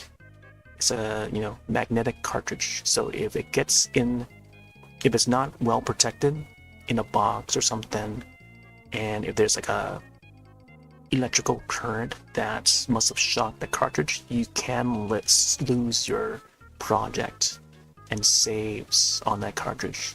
So upon loading it won't load, That's like the old technology. So, yeah. But the ways to not necessarily work around it, but the ways to save your projects is to record it through a VCR. Recording through VCR using VHS tape and have it archived that way. And then you can do whatever you want with that. Upload to the internet, or just keep that VHS, handy, so you can further work on more pieces of art with that same cartridge. Unless you have multiple cartridges, that means you can have multiple projects across many different cartridges, Mario Paint cartridges. That's why Mario Paint is such a different application, released on actual hardware, pieces of hardware that you can boot up on your Super Nintendo. It's kind of like the old, Commodore 64, but not, but not a Commodore 64. That system is capable of allowing you to do art, do music, write programs. You can develop games on there, and so on. Whereas this is Nintendo's creative app. We can make animations, create arts, create music. There's a music portion here. But yeah. I haven't got to the music part yet, but it's trying. But yeah, you can animate this, you can add like, it's simple animation, it's not like, as advanced as some of the apps nowadays. Keep in mind, this is made back in 1992. So, some of the functions are not up to how we'd like them to be. Fast forward, like, decades later, right? So, yeah, working with old technology, you just gotta be one with that old technology. And a lot of that you gotta have a lot of patience. Don't have a lot of patience, then good luck.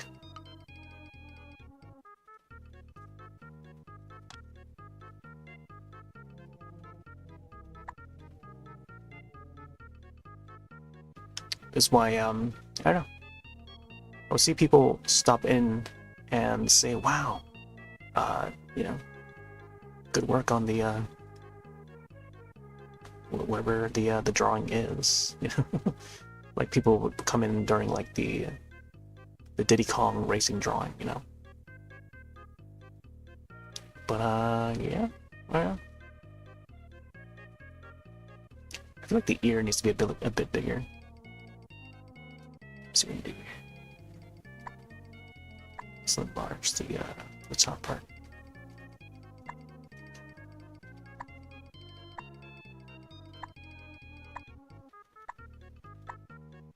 But I'm thinking to maybe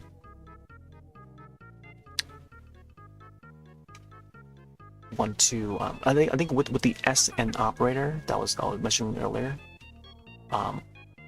that would be very useful, I think, if I were to revert to playing on the actual cartridge, because if I have the actual cartridge, I can transfer the saves back and forth between the PC, and then like let's say I have this being drawn, and then I can just save it out, save it on PC, and then it'll be like its own separate save file that I can go back and forth to, and without risking anything, you know. Because the way that operator works is that you can transfer the saves back and forth to the cartridge, and then load it up to play on the actual hardware and stuff. But yeah, I don't know, thinking to maybe do that instead, because NSO version only has the 3 slots, or 4 slots, I should say. And yeah, and then after that, I have to continue saving over the old projects.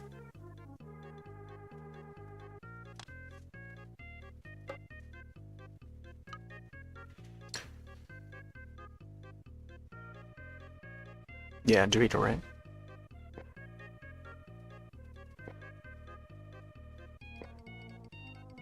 Personally, I prefer Pringle.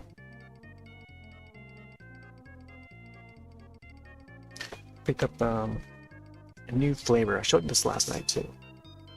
New flavor here. There's Pringle's new flavor. One of the new flavors, of many flavors, is the sharp white cheddar. I don't know what the sharp stands for, but this is how it looks. Speaking of cheese, there's more cheese right here. The cheesy Triforce. But yeah, it actually tastes pretty good.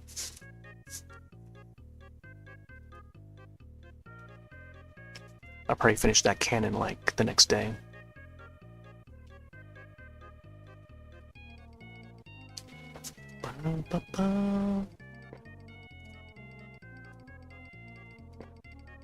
Alright, there we go. But I picked up the that's the white cheddar one, and then there's also a bacon one, the smoky bacon, which is another new flavor. They had some other ones, but I think those are the 2 ones that that was keen to grab. Maybe next time I go grocery shopping, I could probably pick up the other flavors and try them out. I'm also a fan of sun chips as well. Sun chips are great. Go back to the other pattern.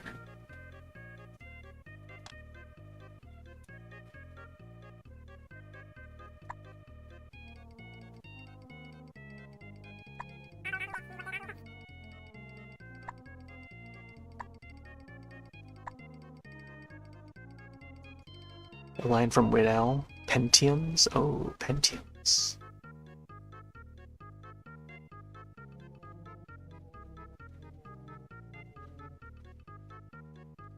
I don't know if I heard that one.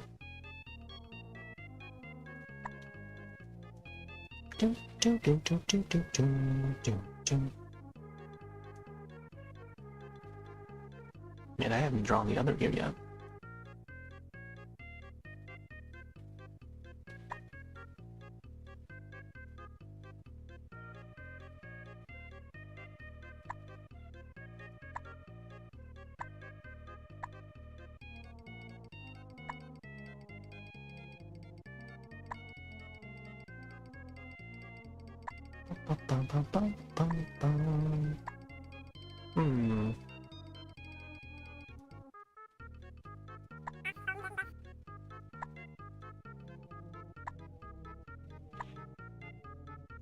A spoof on Diddy Kong, or I read it as Diddy Kong. Diddy Benjamins? Okay. Oh. All about the Benjamins.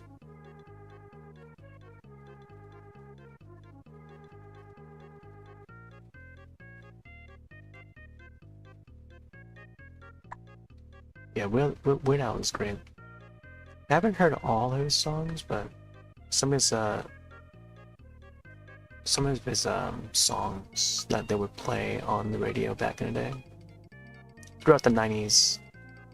Yeah, beat it, see, eat it. You know,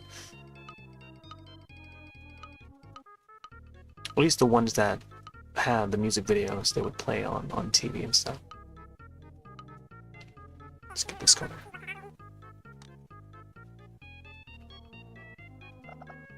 Oh, what the?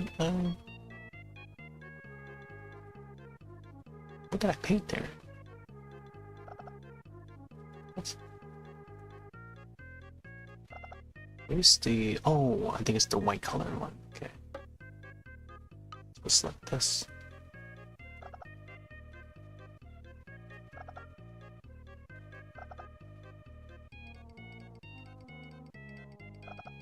No.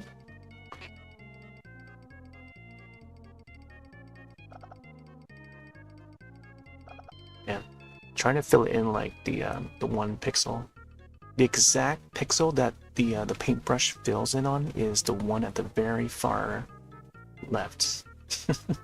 There's two black pixels on that brush, and it's the one that's like directly in the middle. Yeah, that is the one that you wanna click on. Late 90s technology, worth listen. Oh yeah. I mean, I'll check it out. Bum, bum, bum, bum. What games do I want to add? Want added most to the GameCube service? At the moment, I feel like they need to add. Oh man, there's a lot of selections, Josh. I think what's important that maybe not a lot of people would like, but maybe there's not enough people to take notice yet, but. Because if they were to put it out now, it probably wouldn't make sense. It probably would not. It would go so under the radar that no one is gonna know that it's been released. You know, because the amount of people that have Switch 2 now that would have access to it probably wouldn't have that much interest in the title that I think that they should add, but. And that title that comes to mind is Eternal Darkness. If they had put out that game back in October, who knows if, you know, that would hype more. It would be more hyped at the end of last year for the Switch 2 due to the release of an older game, as opposed to a new game that's on Switch 2, you know?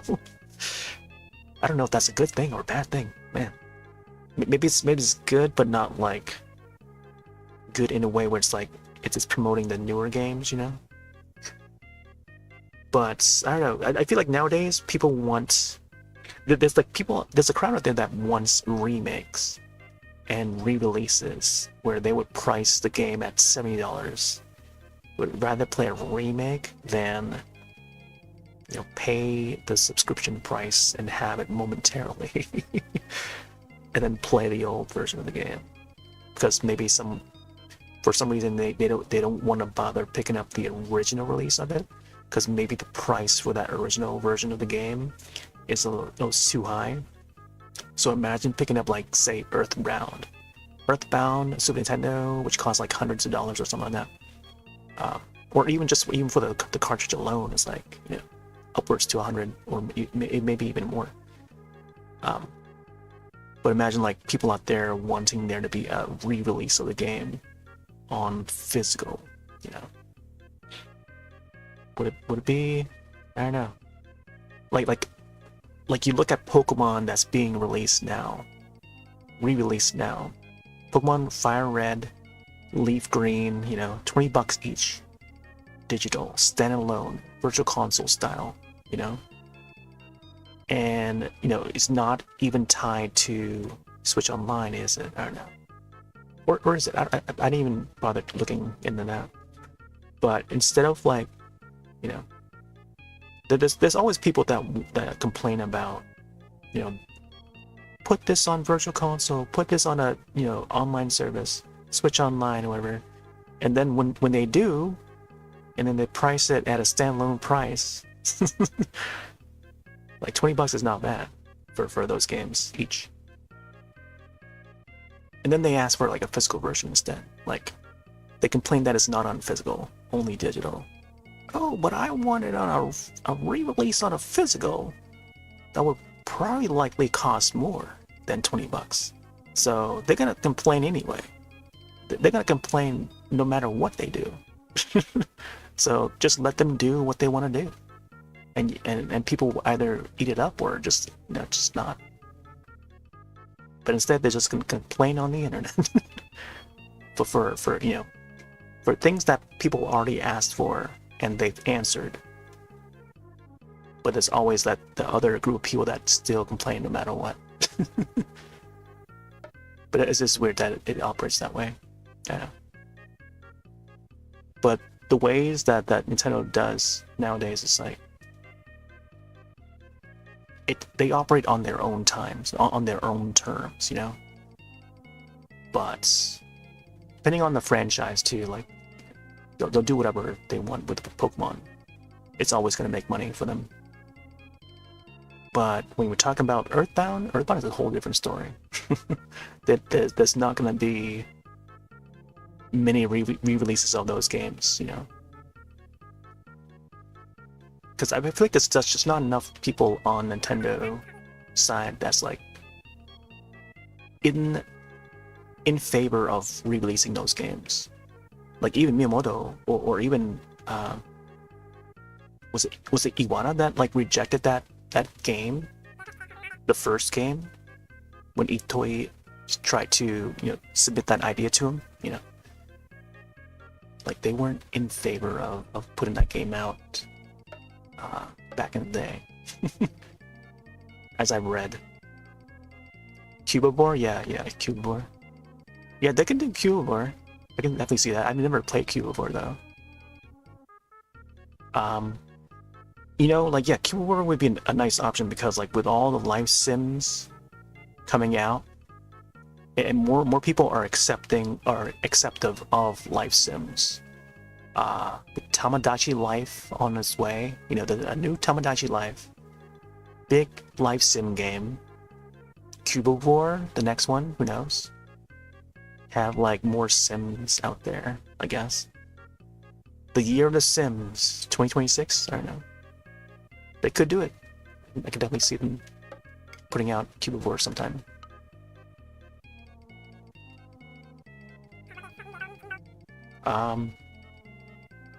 You know what would be neat if they put out the tech demo, the GameCube tech demo. You know what I'm talking about, Josh? The one with that tree. I forgot who it was. I forgot which developer it was that was inspired by that tech demo. That oh my gosh, I read about it recently in an article. Oh, it was it Toby Fox with Undertale? Or was it Hollow Knight developer? I forgot who it was. Team Cherry? Anyways, there was like an indie developer, I forgot who it was. They were well known for whatever game that they put out. I just completely forgot about it. But they were inspired by that one tech demo that was displayed at E3 or whichever place it was. The one with that tree, when they were displaying the GameCube, what the GameCube was capable of. And they were inspired to make this game. I forgot what it was. But yeah, imagine if they would have put that tech demo out, even though it was just like a video, you know. You know, I feel like here's another idea too that I had. What if when you open up like the GameCube app or some of those retro apps that they have on the Switch Online, have it so that there's like a hub, not necessarily like a hub, but like, I don't know. By hub I mean like a home menu for each of those apps that you boot up. So the Nintendo Classics, as they call it, Currently, when you open it up, it's just a list of the games and the artworks for each of the games. Like how I did when I opened up the Super Nintendo app here. So what if they have like, when you boot it up, it will be like open up a new OS, an app within an app. Kind of like how they have the main menu for the Switch OS. You know, you see the Switch games, you know. So if I back out of this, I gotta be careful here. You see this, you know, you see this. You're browsing around, but I see it more as like something more. I don't know. It's kind of like browsing the Switch Online app here. You scroll up and down, and then the page would load on the side and stuff. When you put up a retro app like the Super Nintendo app or you know, N64 or Game Boy Advance, you see more of like a menu, you know, a more advanced menu, almost like browsing a website. I imagine them upgrading the Nintendo Classics apps or the retro apps to be more menu. I don't know. What's the word to describe that? Like a more advanced menu, you know, and not just like a list of games and just the game covers, you know. and among the GameCube app or the N64, they can show like the tech demos for those games, or even like for the Wii, with the Wii or Wii U, isn't the Revolution? Some of the promotional videos for like the Wii or the GameCube or the Wii U had that Twilight Princess tech demo, you know, just to display what the Wii U was capable of. Remember that Project Cafe and that trailer for, you know, the tech demo, quote unquote, trailer for that next 3D Zelda game. That was basically just like Link and Ganondorf, you know, dueling. I'm trying to think now. Oh no! The Wii U one was Link and Goma, the giant spider. The Link and Ganondorf one was the Wii one, the Revolution. Oh man, I gotta see that trailer again. That was so hype when they showed that. Yeah, the one with the ocarina sort of looking battle, you know. Like, my gosh, I think they showed that during E3 or something for the upcoming Wii. What was going to be the Wii console and the next Zelda, and then all of a sudden we got the Twilight Princess review, much later I think, but to showcase the GameCube was capable of, or the Wii was capable of. And seeing that tech demo for the next Zelda was pretty cool. But yeah, I mean, I feel like they could do something like that, displaying like some of the past promotions for each of the systems. And who knows, maybe they'll have like a Wii Nintendo Classics app, and DS, and 3DS, and you know, maybe eventually a Wii U version as well. I don't know if they do a Wii U though.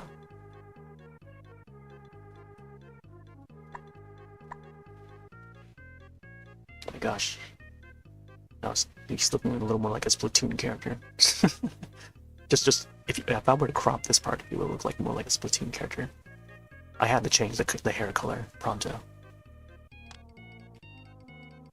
But yeah, if they can update the Nintendo Classics apps in that way, that'll be awesome. Make it more, I don't know, just more homey. I don't know if that's the right word to describe it. More interactive. It doesn't have to be all out, you know, but like, I don't know, just make it more advanced looking or something.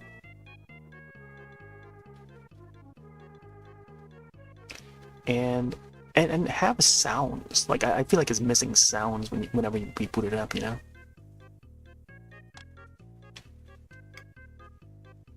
I mean, I feel like they could put a little more effort into it.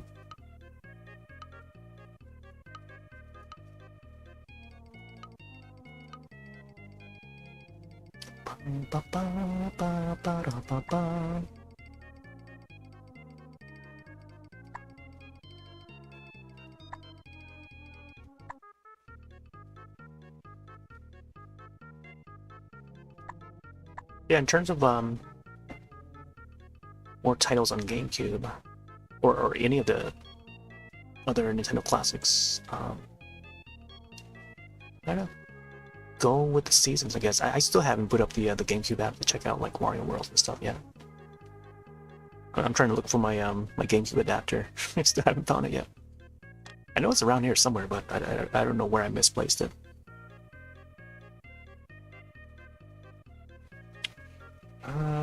All right. You know, I'll probably go for a little longer. But I feel like I should definitely come back to this. Whenever the next time will be.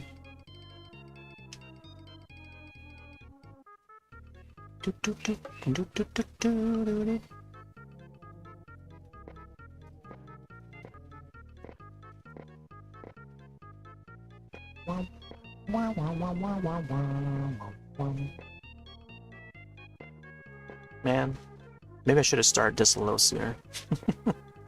I mean, earlier in the month. If I had started somewhere sooner, I probably would have been able to land it on the anniversary date, the time that I would finish it, you know? That way I can post it.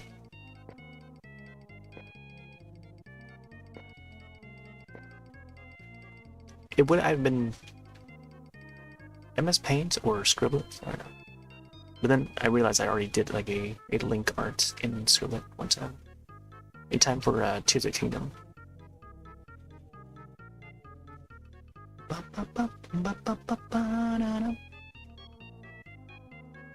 I like how this is coming out so far. Other than the hair, I feel like I need to redo the hair or something. Let's see what happens if I give him the brown.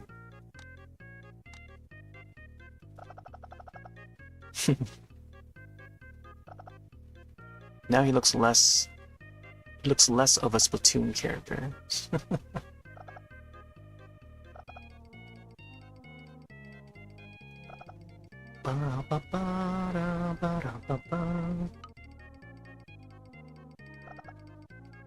Yeah, I don't know about the shading. Right.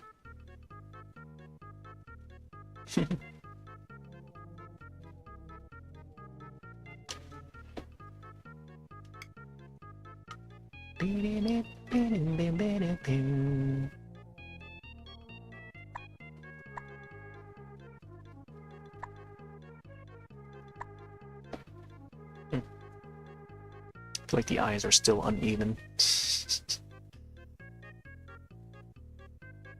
Don't know.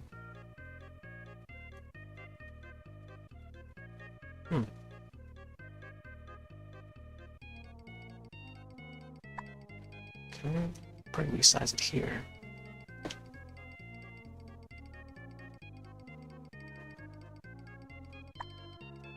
Oh, here, there you go. So, yeah. We need to add like eyebrows. Typically, like Japanese animation or manga, they would have like the eyebrows over the hairs and stuff.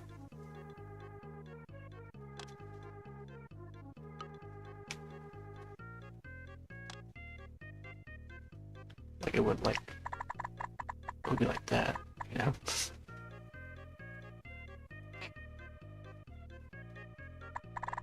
Same thing on this side too.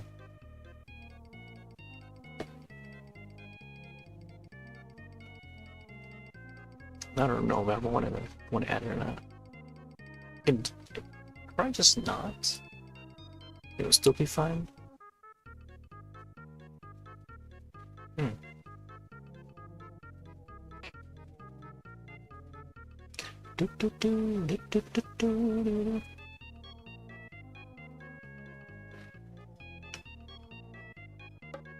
Alright, I'm gonna add some green and see how it looks in green. Maybe it'll help a little more.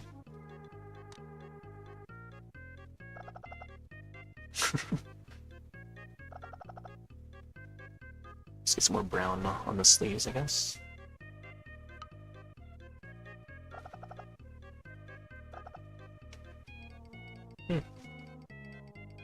There you go. Now these are just temporary colors, but I just want to see how they... I feel like I should have done it a lot sooner. This over here should also be brown. Oh, let me try the orange. Would he have orange sleeves?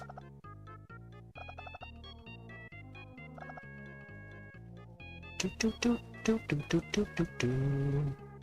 I think the orange is kind of odd. I think it has to be like a mix of orange and brown because of the limitations. This is orange and red.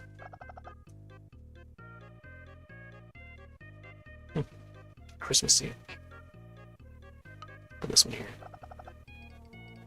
Okay, this one's brown and red, but it's the dark red and not the bright red. This one I like this one a little more. It matches more with Link. But yeah, once I put it and then I do another mark, it's not gonna release this pattern, does it? I don't think so.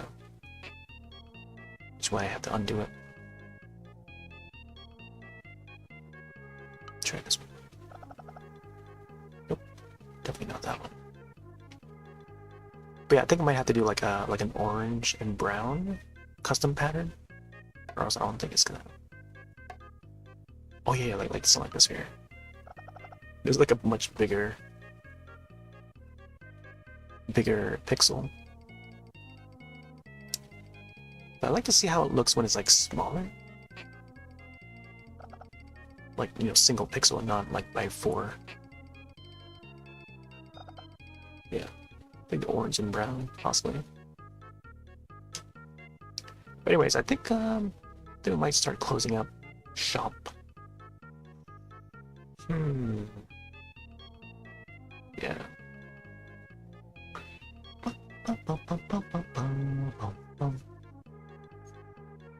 Yeah, 40th anniversary. I may have to use this as a thumbnail for the next session. And then, excuse me, princess. Probably use that for the title. Let's do a proper save. Or create system points. We just add a little bit of color here and there. Bloop. There you go. Well, let's see. There is a Mario one. I'm not gonna load it up. One time I accidentally saved over one of the slots. I forgot which one. I think it was this one here. Or this one, or I forget which one it was. But yeah, there's like Diddy Kong, and then I'm thinking that maybe in the future, maybe around summertime, August I think is the month of Metroid. I might do a Metroid one, so it's all gonna be like all Nintendo related drawings. Yeah, there'll likely be a Samus Aran one. I'll have to think of like, you know, how I'm gonna do that one. Anyways, there you go. That's what we got so far for the Link drawing. Came out pretty well. It's like freehand drawing it, and then like figuring out the hair, and then yeah, adding the 40th to the shield. I think is a great idea. It almost looked like it spells my name. Yeah, I think we'll end it here. We'll be back tomorrow with who knows what, possibly Monster Hunter Stories 3 demo if I'm feeling keen on it, or I could come back to this. Who knows? But usually Monster Hunter is on like Mondays, Tuesdays, sometimes Sundays. But yeah, whatever I'm up for next night. Blizzard, I think starting now. I think it's starting to snow now. Check real quick. Yeah, it is snowing. From now until tomorrow nights. So I don't think I'll be able to shovel until it's done. until the snow has done falling. So that probably won't be until tomorrow morning or Tuesday morning. Yeah. Anyways, I'm gonna take off for now. Thanks all for stopping by and chatting Nintendo and all things. I'm gonna take off for now. Have yourselves a wonderful night or day. I'll see you in the next one. Later.